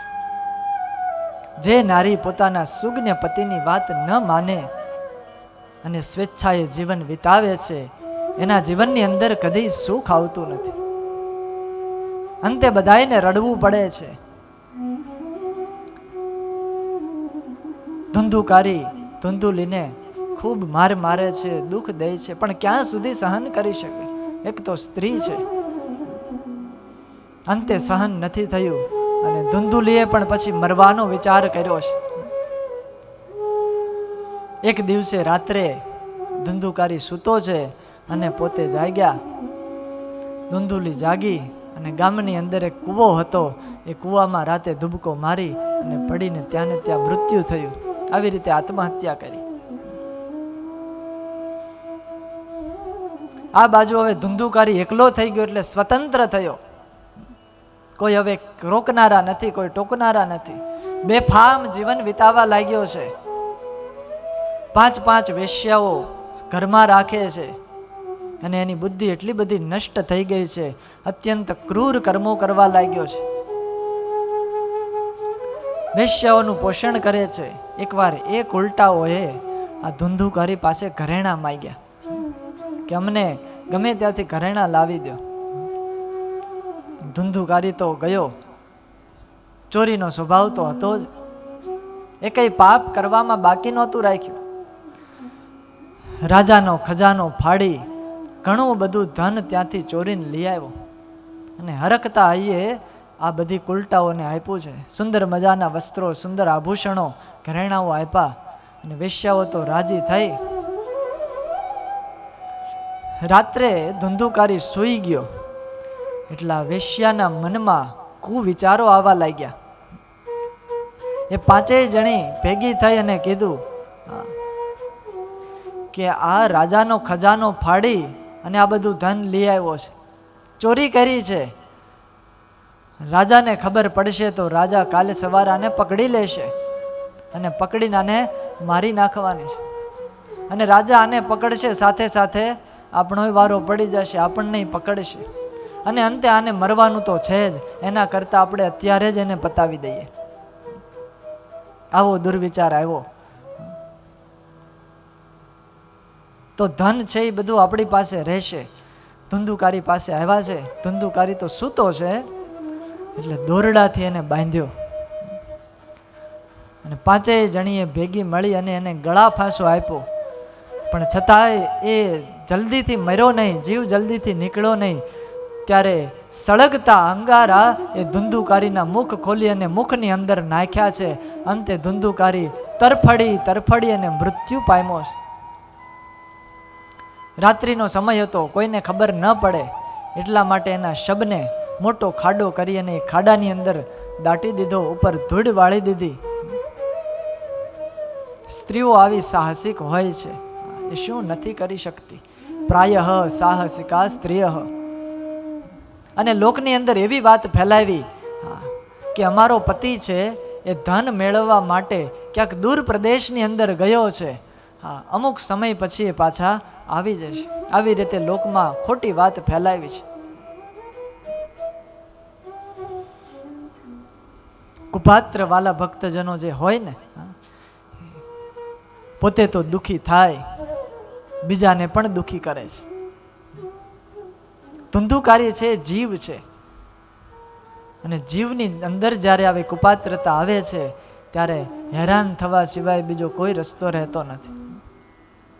અને વળી પાછો સ્વતંત્ર થઈ જાય છે. જીવ જ્યારે સ્વતંત્ર થાય ત્યારે વિનાશને નોતરે છે. આ કથા આપણે આપણામાં લેવાની છે. ધુંધુકારી એ જીવ છે. 5 જે વેશ્યા છે, 5 વિષય છે, શબ્દ, સ્પર્શ, રૂપ, રસ અને ગંધ. અને એ 5 વિષય માટે આ જીવાત્મા શું નથી કરી શકતો? ગમે ત્યાંથી વિષય મેળવવા માટે પ્રયત્નો કરે છે.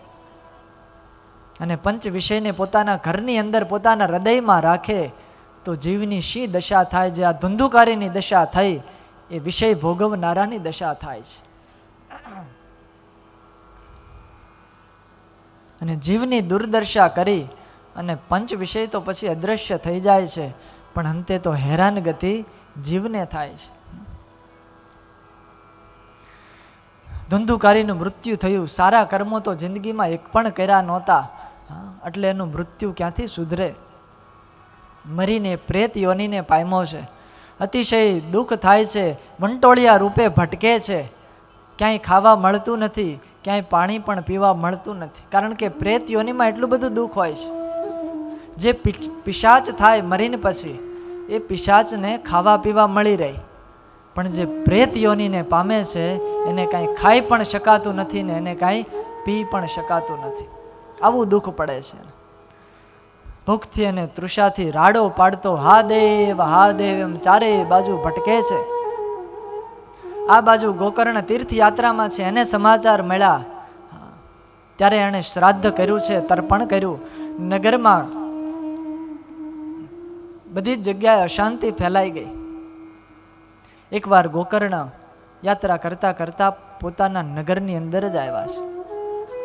રાત્રિનો સમય છે, કોઈ શહેરની અંદર જાગતું નથી. રાત્રે પોતે પોતાના ઘરે આવી અને સૂતા છે. ઘરની અંદર તો કોઈ છે નહીં,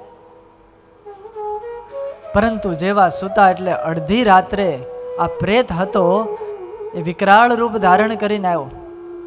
ગોકર્ણને ખબર નથી આ કોણ છે. ક્યારેક વરુ દેખાય, ક્યારેક હાથી દેખાય, ક્યારેક પાડા રૂપે દેખાય, ક્યારેક ઇન્દ્ર દેખાય, ક્યારેક અગ્નિ દેખાય. આવા ભયંકર સ્વરૂપો ગોકર્ણની આંખ સામે દેખાવા લાગ્યા. ગોકર્ણએ કીધું કે તમે કોણ છો?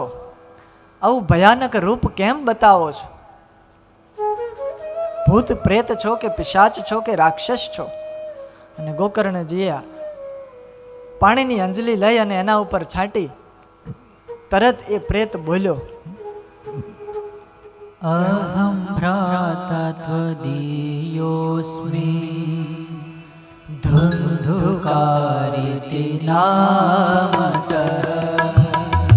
અહં ભ્રાતત્વદીયોસ્મિ ધુંધુકારિતિ નામત. અહં ભ્રાતત્વદીયોસ્મિ ધુંધુકારિતિ નામત. અહં ભ્રાતત્વદીયોસ્મિ ધુંધુકારિતિ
ધંધુકારીને વાચા ફૂટી છે ને કહે છે કે હું તમારો ભાઈ છું, મારું નામ ધંધુકારી છે, પણ મારા જ દોષને કારણે મેં બ્રાહ્મણત્વ નષ્ટ કર્યું છે. અત્યંત કુકર્મો કર્યા હતા, અજ્ઞાનમાં અવરાયેલો હતો, અને પછી કુલટાઓએ મને તપડાવીને અને મારી નાખ્યો. ક્યાં જન્મો તો બ્રાહ્મણ કુળની અંદર, પણ એના કર્મો કેવા હતા. જીવાત્મા ક્યાં જન્મ ધારણ કરે છે એનું મહત્વ નથી, પણ એ જીવન કેવું જીવે છે એનું મહત્વ છે. જીવન એવા દિવ્ય બનાવજે કે એકવાર ભગવાનને પણ યાદ કરવા પડે આપણને. બ્રાહ્મણ હતો પણ બ્રાહ્મણત્વ નષ્ટ થયેલું. હું પ્રેત થયો છું અને ખૂબ દુઃખી થાવ છું. આ પ્રેત યોનિમાંથી મુક્તિ થાય એવો જલ્દી કાંઈક ઉપાય બતાવો, મને જલ્દીથી છોડાવો.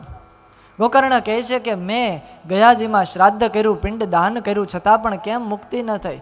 મારા એટલા બધા પાપ છે કે તમે 1000 વાર કદાચ ગયા શ્રાદ્ધ કરશો છતાંય મારી મુક્તિ ન થાય, કાંઈ બીજો ઉપાય મને બતાવો. ગોકર્ણજીએ કીધું સારું, હું બીજો ઉપાય વિચારું છું. પછી પોતે પોતાના સ્થાને ગયો છે. સવારે લોકોને ખબર પડી એટલે બધા લોકો ગોકર્ણજીને મળવા આવ્યા છે. ભગવાનના ભક્ત હતા. વિદ્વાનોને વાત કરી ગોકર્ણએ. બધાએ કીધું કે આમાંથી છૂટવાનો ઉપાય તો શું હોઈ શકે? એક કામ કરો, તમે સૂર્યનારાયણને પૂછો, એ જ તમને સાચો ઉત્તર આપશે. અને પછી ગોકર્ણજીએ પોતાના તપના પ્રભાવથી સૂર્યની ગતિને થંભાવી છે. ભારત દેશના એક ઋષિની તાકાત કેટલી છે! સૂર્યના રથની ગતિને અટકાવી દીધી. આ દેશની અંદર એવા મહાપુરુષો થયા. એ સતી નારી શાંડિલી હતી, પતિવ્રતા. ઇતિહાસ એમ કે, આપણા પુરાણો એમ લખે, 3 દિવસ સુધી પોતાના પતિના સુખને કાજે સૂર્યનો ઉદય જ થવા નહોતો દીધો. 3 દિવસ સુધી આખી પૃથ્વીમાં અંધકાર પટ છવાઈ ગયેલો. આપણા ગોપાળાનંદ સ્વામીએ કૃષ્ણારામ શાસ્ત્રીને મોતથી બચાવવા માટે ચંદ્ર ગ્રહણ ફેરવેલું. ગ્રહની ગતિઓ અટકાવી દે, સૂર્યના રથને થંભાવી દે, એ તાકાત આ દેશના એક ઋષિની અંદર છે. સૂર્યની ગતિ થંભાવી, સ્તુતિ કરી અને વાત કરી કે ધુંધુકારીની મુક્તિનું સાધન આપ અમને કૃપા કરીને બતાવો. અને ત્યારે સૂર્યનારાયણે ઉપાય બતાવ્યો છે કે બીજા કોઈ ઉપાયથી એની મુક્તિ ન થાય, તમે ભાગવતના પારાયણનું આયોજન કરો, એનાથી જ એની મુક્તિ થશે. ગોકર્ણજીએ ભાગવતની કથાનું આયોજન કર્યું છે. વિચાર કર્યો કે વક્તા કોને બેસાડવા, હું જ કથા કરું. બધા લોકો સાંભળવા આવ્યા છે અને તે પ્રેત પણ સાંભળવા આવ્યો છે. સ પ્રેતોપી તદા યાતઃ. અને એ પ્રેત સ્થાન ગોતવા લાગ્યો, હું ક્યાં બેસું. દૂર વાંસનું વૃક્ષ હતું, એ વાંસના વૃક્ષની અંદર પોતે બેઠો છે. કથાનો પ્રારંભ થયો. આ ધુંધુકારી ખૂબ ધ્યાનપૂર્વક મન લગાવી અને કથાનું શ્રવણ કરે છે. અને સંધ્યાનો સમય થયો, કથા પૂરી થઈ, અને એ જ વખતે ત્યાં એક આશ્ચર્ય થયું. જે વાંસની અંદર બેઠો હતો એ વાંસની એક ગાંઠ તૂટી ગઈ. અવાજ આવ્યો, બધાને આશ્ચર્ય થયું. અને એમ કરતા કરતા રોજ સમય વીતવા લાગ્યો. બીજે દિવસે વાંસની બીજી ગાંઠ તૂટી, ત્રીજે દિવસે ત્રીજી ગાંઠ તૂટી. એમ કરતા કરતા 7 દિવસ પસાર થયા. 7મા દિવસે પૂર્ણાહુતિ થઈ, અને પૂર્ણાહુતિ થઈ ત્યારે એ વાંસ આખો ફાટ્યો અને પ્રેત છે પવિત્ર બન્યો અને દિવ્ય રૂપ ધારણ કરી અને સૌની સમક્ષ પ્રગટ થયો. બોલીએ શ્રી ભાગવત ભગવાન કી જય. આ ભાગવતની કથાનો પ્રતાપ છે. ગમે એવો પાપી જીવ હોય, પ્રેત યોનીને પામ્યો હોય, છતાં એનો ઉદ્ધાર થઈ જાય છે. સૌની સમક્ષ પ્રગટ થયા, ગોકર્ણજીને પ્રણામ કર્યા, ધન્યવાદ આપ્યા કે તમારો ખૂબ ખૂબ આભાર, તમે મારા ભાઈ છો અને તમે મારો ઉદ્ધાર કર્યો. આ પ્રેતની યોનિમાંથી મારી મુક્તિ કરાવી.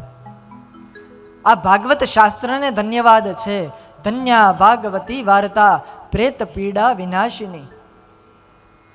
મારા દુઃખને દૂર કરનારી આ ભાગવતની જે કથા છે એને પણ ધન્યવાદ છે, જેનાથી મારા પાપ બધાય બળી ગયા. જેમ અગ્નિ છે ભીના લાકડાને કે સૂકા લાકડાને, નાના મોટા તમામ કાષ્ટને બાળે છે, એવી જ રીતે આ ભાગવત શાસ્ત્ર છે જીવાત્માના તમામ પાપોને બાળે છે.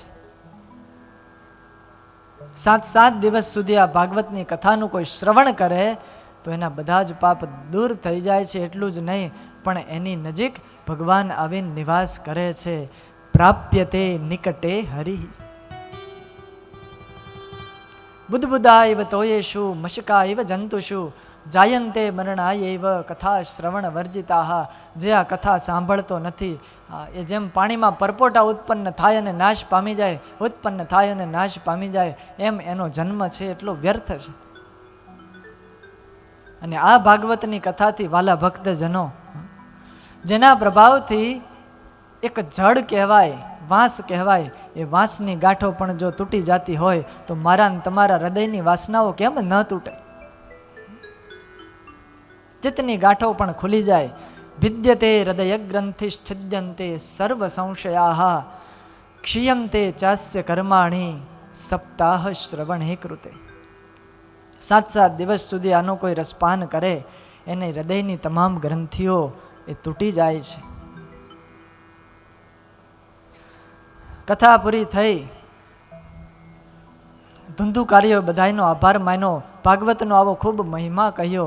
અને એ જ વખતે આકાશમાંથી એક દિવ્ય વિમાન આવ્યું છે અને એમાં અત્યંત પ્રકાશ ફેલાયેલો છે. 2 પાર્ષદો નીચે ઉતર્યા છે. ધુંધુકારીને કીધું છે કે આવો વિમાનમાં બેસો.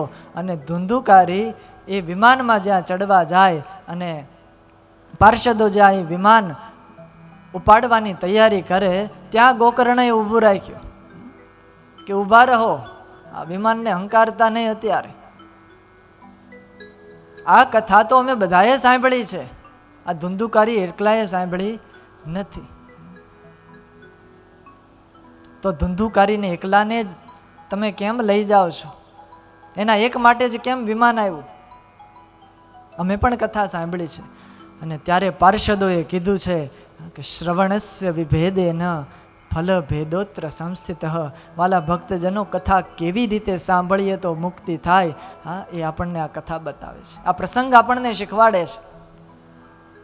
કથા તો બધાએ સાંભળે છે, પણ મુક્તિ કેમ થતી નથી? એની માટે કેમ વિમાનો આવતા નથી? કારણ કે સાંભળવામાં પણ ફેર હોય છે. પાર્ષદો કહે છે કે આ ધુંધુકારીએ અત્યંત દ્રઢ મન લગાવીને આ કથાનું શ્રવણ કર્યું છે, એકાગ્રતાથી શ્રવણ કર્યું છે, મનન કર્યું છે અને પોતાના જીવનમાં ઉતારી છે. નિરાહાર રહી અને આ કથાનું શ્રવણ કર્યું છે, માટે એની મુક્તિ થઈ છે. કથા સાંભળીએ ત્યારે મનને બીજે ક્યાંય જવા ન દઈએ. એકાગ્રતાથી ભગવાનની જો કથાનું શ્રવણ કરવામાં આવે તો આ ભાગવતનો એવો પ્રતાપ છે કે 7 દિવસમાં એનું કલ્યાણ થાય છે. પણ આપણી ખામી એ છે કે આપણે કથામાં બેઠા હોઈએ પણ કથા આપણામાં બેસતી નથી.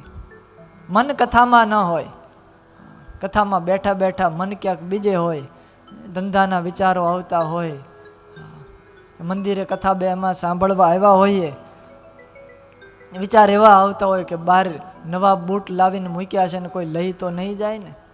વૃત્તિ આપણી ત્યાં હોય ત્યારે યથાર્થ ફળ એ કથાનું મળતું. એકાગ્રતાથી જે કથા સાંભળે છે એને એ કથા સાંભળવાનું યથાર્થ ફળ મળે છે.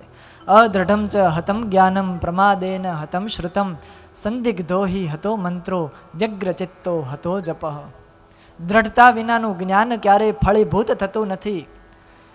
પ્રમાદથી કરેલું શ્રવણ પણ ક્યારેય ફળદાયી થતું નથી. સંદેહવાળો જે મંત્ર હોય છે એ પણ ક્યારેય સિદ્ધિ કરી શકતો નથી. આચાર વિનાનું કુળ એ પણ ક્યારેય એનું ફળ મળતું નથી. અને જે કથા સાંભળીએ પણ કથાનું મનન ન કરીએ તો એ કથા પણ આપણને ફળદાયી થતી નથી, અંતે એનો નાશ થઈ જાય છે. આવી રીતે ધુંધુકારીએ દ્રઢ મન કરી એકાગ્ર ચિત્તથી કથા સાંભળી, માટે એના માટે વિમાન આવ્યા અને એ ધુંધુકારી વિમાનમાં બેસી અને અંતે ભગવાનના ધામને પામી ગયા. વૈકુંઠમાં એ ભગવાનની મૂર્તિનું સુખ લેતા થઈ ગયા. ગોકર્ણજીએ વિચાર કર્યો કે આ ભાગવતની કથાનો આટલો બધા મહિમા હોય તો આપણે બીજી વાર બેસાડીએ. શ્રાવણ મહિનાની અંદર ફરીવાર કથાનું આયોજન થયું અને એ કથા જ્યારે પૂર્ણ થઈ, બધાએ એકાગ્ર ચિત્તથી કથા સાંભળી અને સાક્ષાત ભગવાન પ્રગટ થયા અને બધા જ જેટલા પણ કથા સાંભળતા હતા એ બધા જ દિવ્ય દેહ ધારણ કરી અને ભગવાનના ધામની અંદર ગયા છે. આ ભાગવતની અંદર એવું લખ્યું કે ગામના જે કૂતરાઓ હતા, ચાંડાલો હતા, એ પણ વિમાનમાં બેસી બેસી અને ભગવાનના ધામને પામ્યા છે.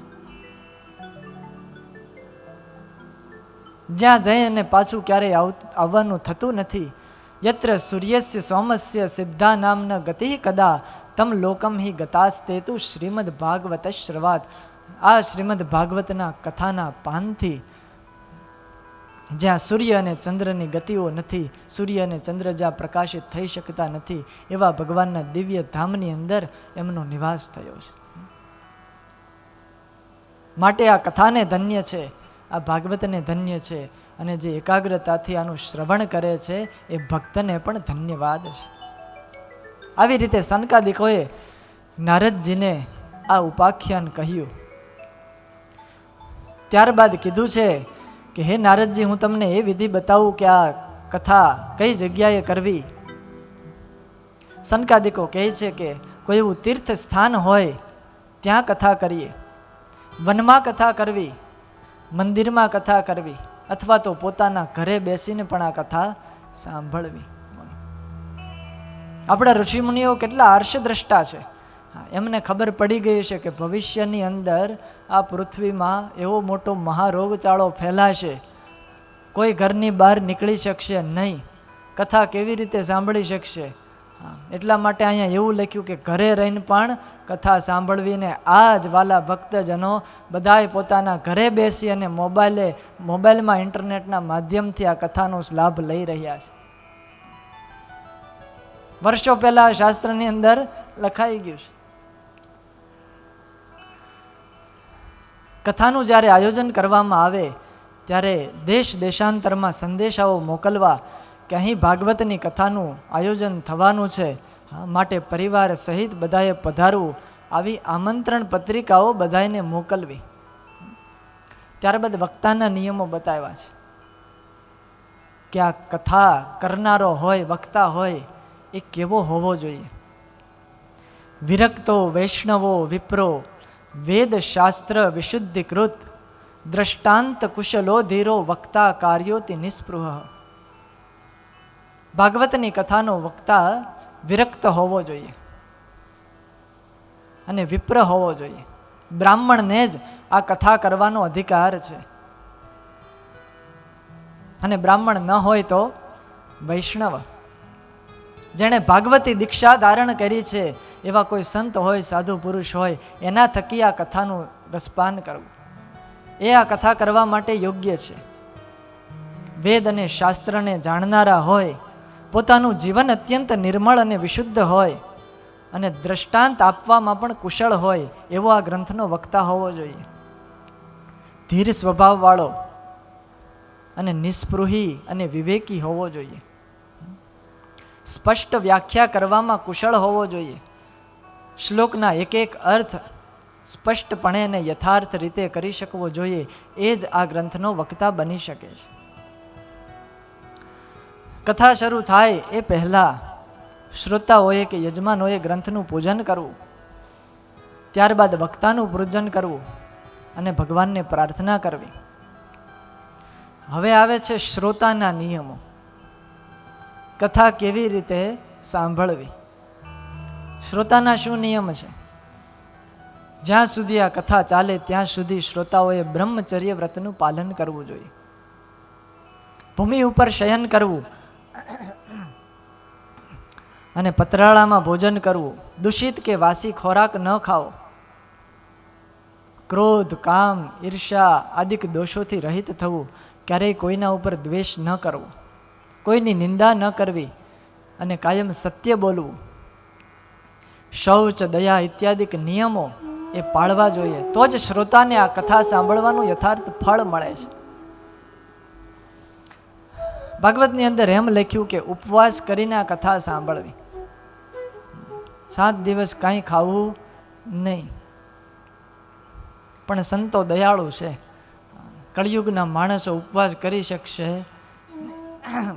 એટલે થોડી છૂટ આપી, દૂધ પીને પણ આ કથા સાંભળવી. કદાચ દૂધ ન પી શકે તો ફળાહાર કરીને પણ આ કથા સાંભળવી, અને ફળાહાર પણ ન કરી શકે એટલું બધું શરીર અશક્ત હોય, એક ટાઈમ ભોજન કરી પણ આ કથા સાંભળવી. મહત્વ એટલું છે કથા સાંભળવી. શા માટે કથા સાંભળવી? પોતાના કલ્યાણને માટે, કોઈ બીજાના માટે કથા આપણે સાંભળવાની નથી. આ કથા સાંભળવાથી મારે મારા જીવનું કલ્યાણ કરવું છે, મારા જીવનની અંદર આ કથા ઉતારવી છે, મારા જીવનની અંદર ફેરફાર કરવો છે, એવું ધારી અને આ કથા સાંભળવી જોઈએ. કથા શ્રવણ કરવી એ પણ એક કળા છે. એકાગ્રતાથી કથાનું શ્રવણ કરીએ, કથા પૂરી થાય એટલે મનન કરીએ, આજ કથામાં શું આવ્યું હતું એનું નિધિધ્યાસન કરીએ, અને એ કથાને જીવનની અંદર આત્મસાત કરવાનો પ્રયત્ન કરીએ. કથા જ્યારે પૂરી થાય ત્યારે અંતમાં પણ શ્રોતાઓએ ગ્રંથનું પૂજન કરવું, વક્તાનું પૂજન કરવું અને દાન આપવું. કથાના પ્રારંભમાં અને વિરામમાં વાજિંત્ર સહિત ભગવાનના નામના ધૂન અને કીર્તનો કરવા જોઈએ. એટલા માટે જ્યારે જ્યારે કથા શરૂ થાય એ પહેલા ધૂન કીર્તન થતા હોય છે. ધૂન કીર્તન આપણે સાંભળીએ એટલે મન એકાગ્ર બને છે, ભગવાનમાં જોડાય છે, અને પછી આપણે કથા સાંભળીએ તો કથા આપણી અંદર બેસે છે. એટલા માટે આ નિયમ છે. સનકાદિકો આવી રીતે 7 દિવસ સુધી નારદજી આદિ અપાર ઋષિઓ આવ્યા છે, તીર્થો આવ્યા છે, દેવતાઓ આવ્યા છે, બધાને 7 દિવસ કથા સંભળાવી છે અને અંતે ભગવાનની સ્તુતિ કરી છે. નારદજીએ ઊભા થઈ અને કીધું છે કે આજ હું ધન્ય ભાગી થયો છું, આજ તમે મને કથા સંભળાવી અને કૃતાર્થ કર્યો છે. નારદજી આનંદમાં આવી અને નાચવા લાગ્યા છે. અને આટલું જ્યાં નારદજી બોલ્યા ત્યાં એ જ સમયે સામેથી શુકદેવજી આવ્યા છે. ફરતા ફરતા શુકદેવજીએ ગંગાના કિનારે આવ્યા. નારદજીએ શુકદેવજીનું પૂજન કર્યું અને શુકદેવજીએ પછી બધાને કીધું છે, શ્રીમદ ભાગવતમ પુરાણ તિલકમ યદ વૈષ્ણવાનાં ધનમ યસ્મિન પારમહંસ્યમેવ અમલમ જ્ઞાનમ પરમ ગીયતે યત્ર જ્ઞાન વિરાગ ભક્તિ સહિતમ નૈષ્કર્મ્યમાવિષ્કૃતમ તત્શ્રૃણ્વન પ્રપઠન વિચારપરણો ભક્ત્યા વિમોચ્યે નર.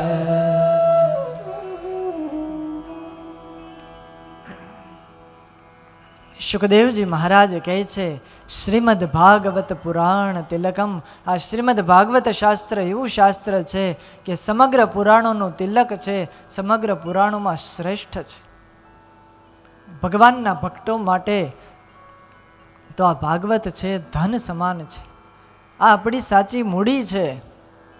આની અંદર પરમહંસોને પ્રાપ્ય એવું વિશુદ્ધ જ્ઞાન રહેલું છે, વૈરાગ્ય રહેલો છે, અને ભક્તિ સહિત નિવૃત્તિ માર્ગને પ્રકાશ આ શાસ્ત્રની અંદર કરવામાં આવ્યો છે. જે મનુષ્ય ભક્તિ અને ભાવપૂર્વક આ ભાગવતનું શ્રવણ કરશે, પઠન કરશે, મનન કરશે, એ ચોક્કસ મુક્ત થઈ જશે, એવું આ શુકદેવજી મહારાજનું વચન છે. આ તો અમૃત રસ છે, એનું વારંવાર પાન કરો, ભક્તિપૂર્વક આનું શ્રવણ કરો. સ્વર્ગે સત્યે ચ કૈલાસે વૈકુંઠે નાસ્ત્યયમ રસઃ અતઃ પિબંતુ સદભાગ્યા મામા મુંચત કરહિચિત, મામા મુંચત કરહિચિત. શુકદેવજી મહારાજને કહે છે બધાને કે આ રસ તમે ક્યારે જવા દેશો નહીં, આ રસનું પાન કરો. કેમ? તો કે આ રસ એવો રસ છે, સ્વર્ગલોકની અંદર મળતો નથી, કૈલાસમાં પણ નથી, અરે વૈકુંઠ લોકની અંદર પણ આ રસ નથી. માટે તમે અત્યંત ભાગ્યશાળી છો, આ રસ તમને પીવા મળ્યો છે. માટે જેટલું મન થાય એટલું આ રસનું પાન કરો. આવી રીતે શુકદેવજી મહારાજે ભાગવતનો મહિમા કહ્યો છે. અને એ જ વખતે ત્યાં ભગવાન પ્રગટ થયા છે અને બધાએ ભગવાનના નામનું સંકીર્તન કર્યું. અને આજ ભક્તિ, જ્ઞાન અને વૈરાગ્ય પણ નાચવા લાગ્યા છે. ભગવાન બધા ઉપર આજ અતિશય પ્રસન્ન થયા કે આજ કળીકાળની અંદર આ પવિત્ર ગંગાના કિનારે તમે આ ભાગવતની કથાનું આયોજન કર્યું, ભક્તિ દેવીને પુષ્ટ કર્યા, જ્ઞાન અને વૈરાગ્યને તરુણ કર્યા છે. માટે તમારા ઉપર ખૂબ હું રાજી થયો છું. માટે માગો માગો, તમે જે માગો એ આજ હું તમને આપું. અને ત્યારે માગવામાં એવું આવ્યું છે, આપણા કલ્યાણને અર્થે માગ્યું છે વાલા ભક્તજન. કારણ કે સંત છે પોતાના કલ્યાણને અર્થે નથી માગતા, બીજાના સુખને અર્થે માગે છે.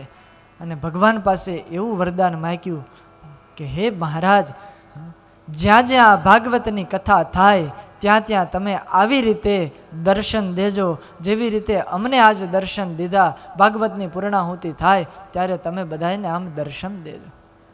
અને ભગવાને પછી તથાસ્તુ કીધું છે. ત્યાંથી અંતર્ધાન થયા. શૌનક ઋષિ સુતદેવજીને પ્રશ્ન પૂછે છે કે હે સુતદેવજી, શુકદેવજી મહારાજે પરીક્ષિતને અને ગોકર્ણજીએ ધુંધુકારીને, સનકાદિકોએ નારદજીને કયા કયા સમયે આ કથા સંભળાવી એ અમને જણાવો. ત્યારે સુતજી બોલ્યા છે કે જ્યારે શ્રી કૃષ્ણ ભગવાન ધામમાં ગયા એ પછી 30થી પણ વધારે વર્ષો પસાર થયા. અને ત્યારે ભાદરવા સુધી 9મીના દિવસે શુકદેવજી મહારાજે આ ભાગવતની કથાનું પાન પરીક્ષિત રાજાને કરાયું છે. ત્યાર પછી બીજા 200 વર્ષ પસાર થયા. કળિયુગના અષાઢ મહિનો છે, સુદ પક્ષ છે અને 9મી તિથિ છે. ત્યારે ગોકર્ણજીએ ધુંધુકારીને આ ભાગવતની કથા સંભળાવી. અને ત્યાર પછી 30 વર્ષ પૂરા થયા. ત્યારે કારતક સુધી 9મીને દિવસે સનકાદિકોએ આ કથા નારદજીને સંભળાવી છે. અને એ જ કથા હે શૌનકાદિક ઋષિઓ આજ હું તમને સંભળાવી રહ્યો છું. આવી રીતે પરંપરામાં ભાગવતની કથાનું જ્ઞાન આપણા સુધી પહોંચ્યું છે. કળિયુગની અંદર આ ભાગવતની જે કથા છે એ ભવરોગને તારનારી છે. સ્વપુરુષમપી વીક્ષ પાશ હસ્તમ વદતિ યમઃ કિલ તસ્ય કર્ણ મૂલે. ભાગવતની કથાનો વાલા ભક્તજનો એટલો બધો મહિમા છે કે અંતે એક ગોપનીય અને રહસ્યમય વાત બતાવી છે, જે અત્યંત સારભૂત છે અને રહસ્યવાળી છે. સાંભળવી છે તો કહું. એક વખત યમના દૂતો પાશ લઈને પૃથ્વી પર કોઈ જીવને લેવા જવા માટે તૈયાર થયા. અને ત્યારે યમરાજાએ યમના દૂતોને પાસે બોલાવ્યો કે અહીંયા આવો. અને કાનમાં કીધું છે. કાનમાં કહ્યું હોય એટલે એ રહસ્યનું હોય, ગોપનીય હોય. સુતદેવજી કહે છે કે એ રહસ્ય આજ હું તમને કહું છું. યમરાજાએ કાનમાં યમના દૂતોને શું કીધું? સ્વપુરુષમપી વીક્ષ પાશ હસ્તમ વદતિ યમઃ કિલ તસ્ય કર્ણ મૂલે. કાનમાં કીધું. શું કીધું? પરિહર ભગવત કથા સુમત્તાન પ્રભુરહ મન્ય નૃણામ ન વૈષ્ણવાનામ. યમરાજાએ કીધું છે કે હે દૂતો, તમે સાવધાન થઈને સાંભળો. તમે પૃથ્વી ઉપર જીવને લેવા માટે તો જાઓ છો, પણ એક વાતનું ખાસ ધ્યાન રાખજો, ગમે તેવો પાપી હોય, ગમે તેવો ભરાડી હોય, હા, એને તમે લાવજો જરૂર, આપણે એને દંડ પણ આપશું, પણ જો એ ભગવાનની કથામાં મસ્ત બનેલો હોય તો એને તમે દૂરથી જ દંડવત કરીને આવતા રહેજો, એનો સ્પર્શ ન કરતા, એને તમે અહીં લાવતા નહીં, નકર ભગવાન મારો વારો પાડી દે. ભગવાને મને આજ્ઞા આપી છે કે વિમુખ જીવને દંડ દેવો, પણ ભગવાનના ભક્તને દંડ ન દેવો. વાલા ભક્તજનો, જે આ ભગવાનની કથા સાંભળે છે, ભગવાનની ભક્તિ કરે છે, એને યમદૂતો પણ દૂરથી વંદન કરે છે, એવી આ કથાનો પ્રતાપ છે. યમદૂતો એની પાસે આવી શકતા નથી, એને દંડ પણ દઈ શકતા નથી. વિમુખ જીવને યમદૂતો દંડ દે છે, એને જ અધિકાર છે. ન વૈષ્ણવાનામ, ભગવાનના ભક્તોને યમદૂતો દંડ આપી શકતા નથી. માટે કથા પ્રેમી થવું, કથા સાંભળવાના આગ્રહવાળા થવું. જે મનુષ્ય વિધિપૂર્વક ભક્તિભાવથી આ કથાનું શ્રવણ કરે છે અને બીજાને સંભળાવે છે, તે બંને માટે આ ત્રિલોકીમાં કાંઈ પણ અસાધ્ય રહેતું નથી, એને બધું જ સિદ્ધ થઈ જાય છે. સર્વે સાધન એના માટે સિદ્ધ થઈ જાય છે. મુક્તિ કરતલે સ્થિતા, મુક્તિ તો હાથમાં રહે છે, એવો આ ભાગવતનો અતિ અદ્ભુત મહિમા છે. અને અહીંયા વાલા ભક્તજનો, 6 અધ્યાયનું જે આ ભાગવતનું મહાત્મ્ય છે, પદ્મપુરાણની અંદર જેનું વર્ણન થયેલું છે, એ મહાત્મ્યનું અહીંયા પૂર્ણાહુતિ થાય છે. આ શ્રીમદ ભાગવતના 12 સ્કંદ છે. એના એક એક સ્કંદની કથા આપણે સાંભળવાની છે. રાત્રિના સમયની અંદર પ્રથમ સ્કંદની શરૂઆત થશે. અદ્ભુત મંગલાચરણનો શ્લોક છે, એ આપણે સાંભળશું. એક સ્કંદ પૂરો થશે, પછી જ્યારે બીજું આયોજન થશે ત્યારે આપણે અલગ અલગ સ્કંદો સાંભળશું, પણ 12 સ્કંદો આપણે વિસ્તારપૂર્વક અને એક એક અધ્યાયથી એક એક પ્રસંગો સહિત સાંભળવાના છે. કારણ કે ભગવાને આજ આપણા ઉપર કૃપા કરી છે અને આ લાભ આપણને મળ્યો છે. ત્યારે સંપૂર્ણ ભાગવતનો પરિચય આપણે જાણવો છે. કદાચ કોઈ આજના લોકોને આ ભાગવતનો પરિચય ખબર નહીં હોય કે ભાગવતની અંદર શું આવે, કારણ કે એજ્યુકેશનની અંદર એવું આવતું જ નથી, શીખવાડવામાં નથી આવતું. જ્યારે જૂના આપણા વડીલો હતા, એટલું બધું ભણ્યા નહોતા, એજ્યુકેશન નહોતું, પણ જીવનનું સાચું શિક્ષણ એમની પાસે હતું. એમને ભાગવતની અંદર શું શું આવે બધું જ ખબર હતી, કયા સ્કંદમાં કઈ કથા આવે, બધું જ એમને યાદ હોય. ભાગવતનો આંબો એ આપણા વડીલોને કંઠસ્થ હતો. સ્ત્રી ભક્તો હોય એ ભેગા મળી અને ભગવાનના ઠાકોરજીના મંદિરમાં જાય, ઠાકોરજીની સેવા કરતા હોય, પુષ્પો વીણે, ભગવાન માટે સરસ મજાના પુષ્પોના હાર બનાવે અને મધુરા કંઠે એ ભાગવતનો આંબા ગાતા જાય. એ આંબાની અંદર બધી જ કથાઓ આવી જાય છે.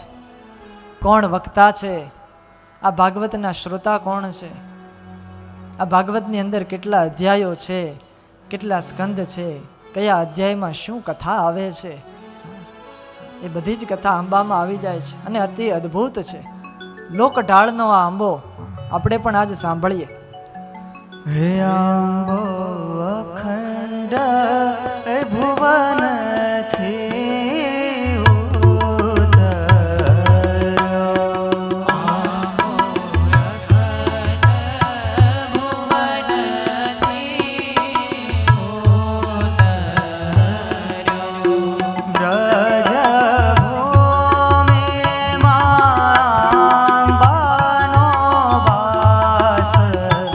સખી રે આંબો રોપી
અખંડ ભુવનથી ઉતર્યો અને ક્યાં આવ્યો?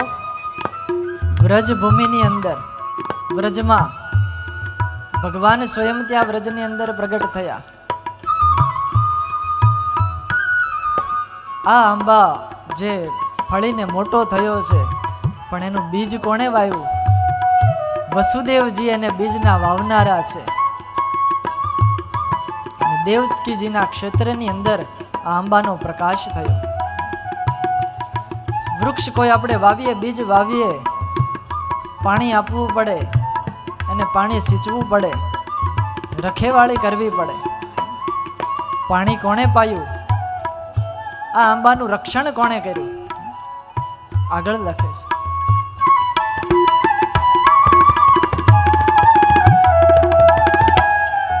આમે યશોદાજીએ જળ સિંચ્યા. આમે યશોદાજીએ જળ સિંચ્યા. નંદ ગોપ આંબાના રખવાળ સખી રે આંબો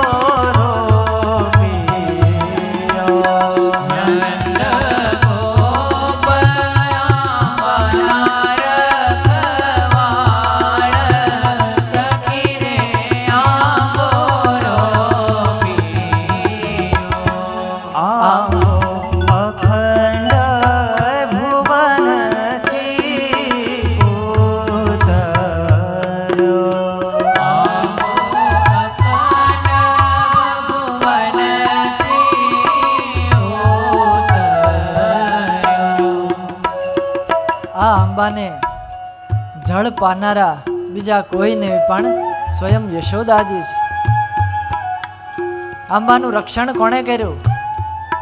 વૃંદાવનના એ ગોપ નંદ બાબા, એમણે આ આંબાની માવજત કરી છે, દેખરેખ રાખી છે, અને એમની દેખરેખ નીચે આ આંબો ઉછરી અને મોટો થયો છે. બ્રહ્માજીએ 4 પત્ર લખ્યા અને નારદજીને આ ભાગવતની કથા આપી છે. વ્યાસ મુનિએ 4 પત્ર કર્યા અને આખી પૃથ્વીની અંદર, નવખંડની અંદર આ ભાગવતની કથાઓ થાય છે. ચતુશ્લોકી ભાગવત છે, એનો જ આખો આ બધો વિસ્તાર છે, અને એનો જ આ આખું મોટું વૃક્ષ થયું છે. કોણે કોણે અનુભવ કર્યો? ધ્રુવજી, પ્રહલાદજી, એમણે આ આંબાના ફળ ચાખ્યા છે, એમણે રસનો અનુભવ કર્યો છે, અને આ આંબાનું સેવન વ્રજની ગોપીઓએ કર્યું છે. ભાગવતની અંદર કેટલા સ્કંદ છે, કેટલા અધ્યાય છે,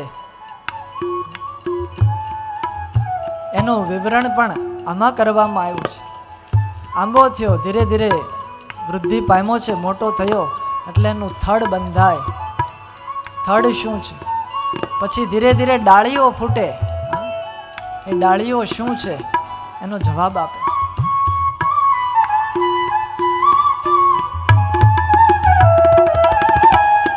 દ્વાદશ સ્કંધ આંબાના થડ થયા.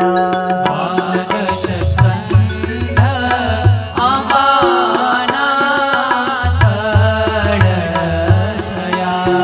335 અધ્યાય છે ડાળ સખી રે આંબો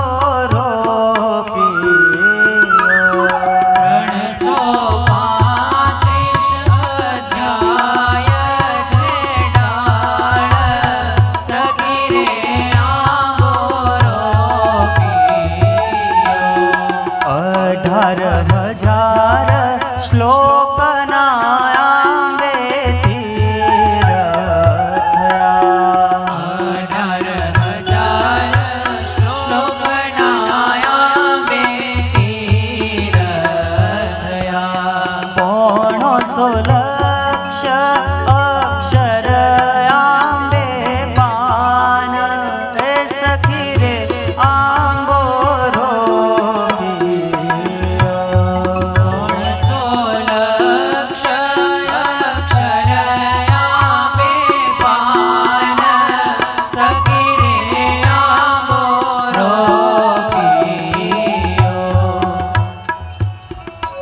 આ આંબાના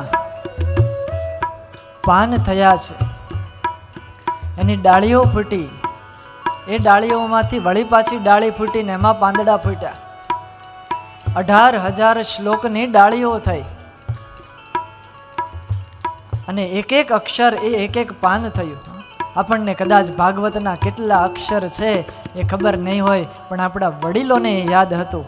150 લક્ષ અક્ષર હતા અને એક એક પાંદડા રૂપે અક્ષરો થયા અને મોટું વિશાળ વટ વૃક્ષ થયું. કલ્પ વૃક્ષ સમાન આ વૃક્ષ થયું અને 14 ભુવનમાં આ આંબાનો છાંયડો પડે છે, એટલો મોટો આ વૃક્ષ છે. અને આ આંબાના પછી ફળ લાગ્યા, કારણ કે ફળ લાગે તો જ વૃક્ષની કિંમત થાય. આંબામાં કેરીઓ આવે અને એ કેરીમાં બધો રસ આવે, પછી એને લોકો ખાય છે. આ આંબાનું ફળ શું છે, એને કોણે ખાધું?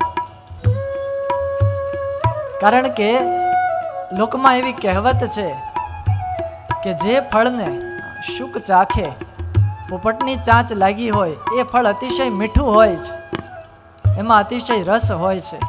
ત્યારે આ આંબાનું જે ફળ છે એને કોણે ચાખ્યું?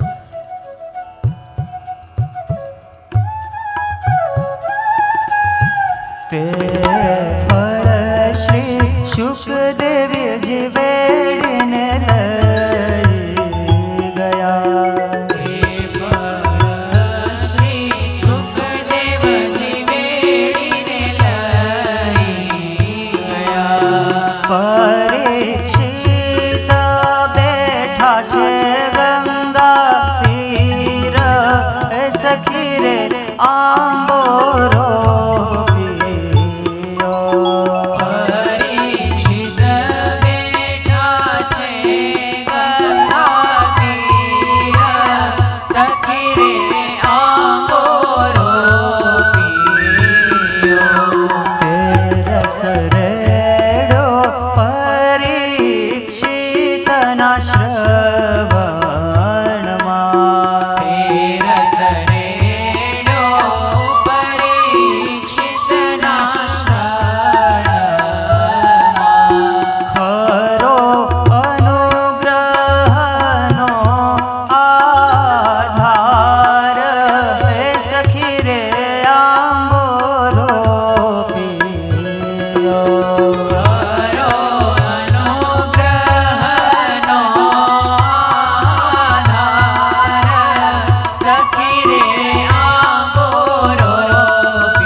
ફળને ચાખનારા બીજા કોઈ નહીં પણ સ્વયં બ્રહ્મનિષ્ઠ શુકદેવજી મહારાજ છે.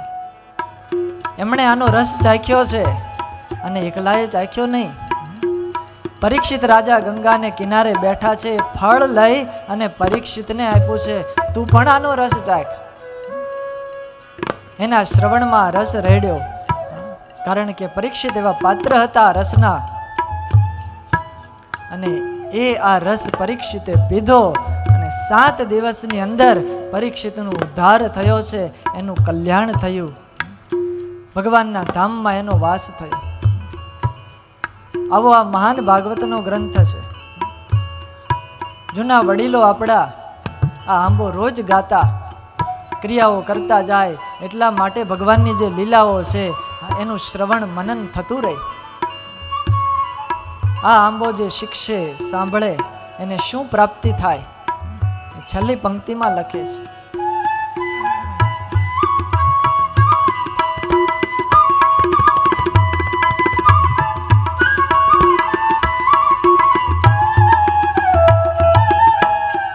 આંબો ગાય શીખે અને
આવી રીતે આપણા પૂર્વજો રોજ આનું ગાન કરતા અને આખા ભાગવતની પારાયણ એક દિવસની અંદર થઈ જતી. ભગવાનના લીલા ચરિત્રોનું શ્રવણ થતું જાય, સાથે સાથે ભગવાનની સેવા પણ થતી જાય.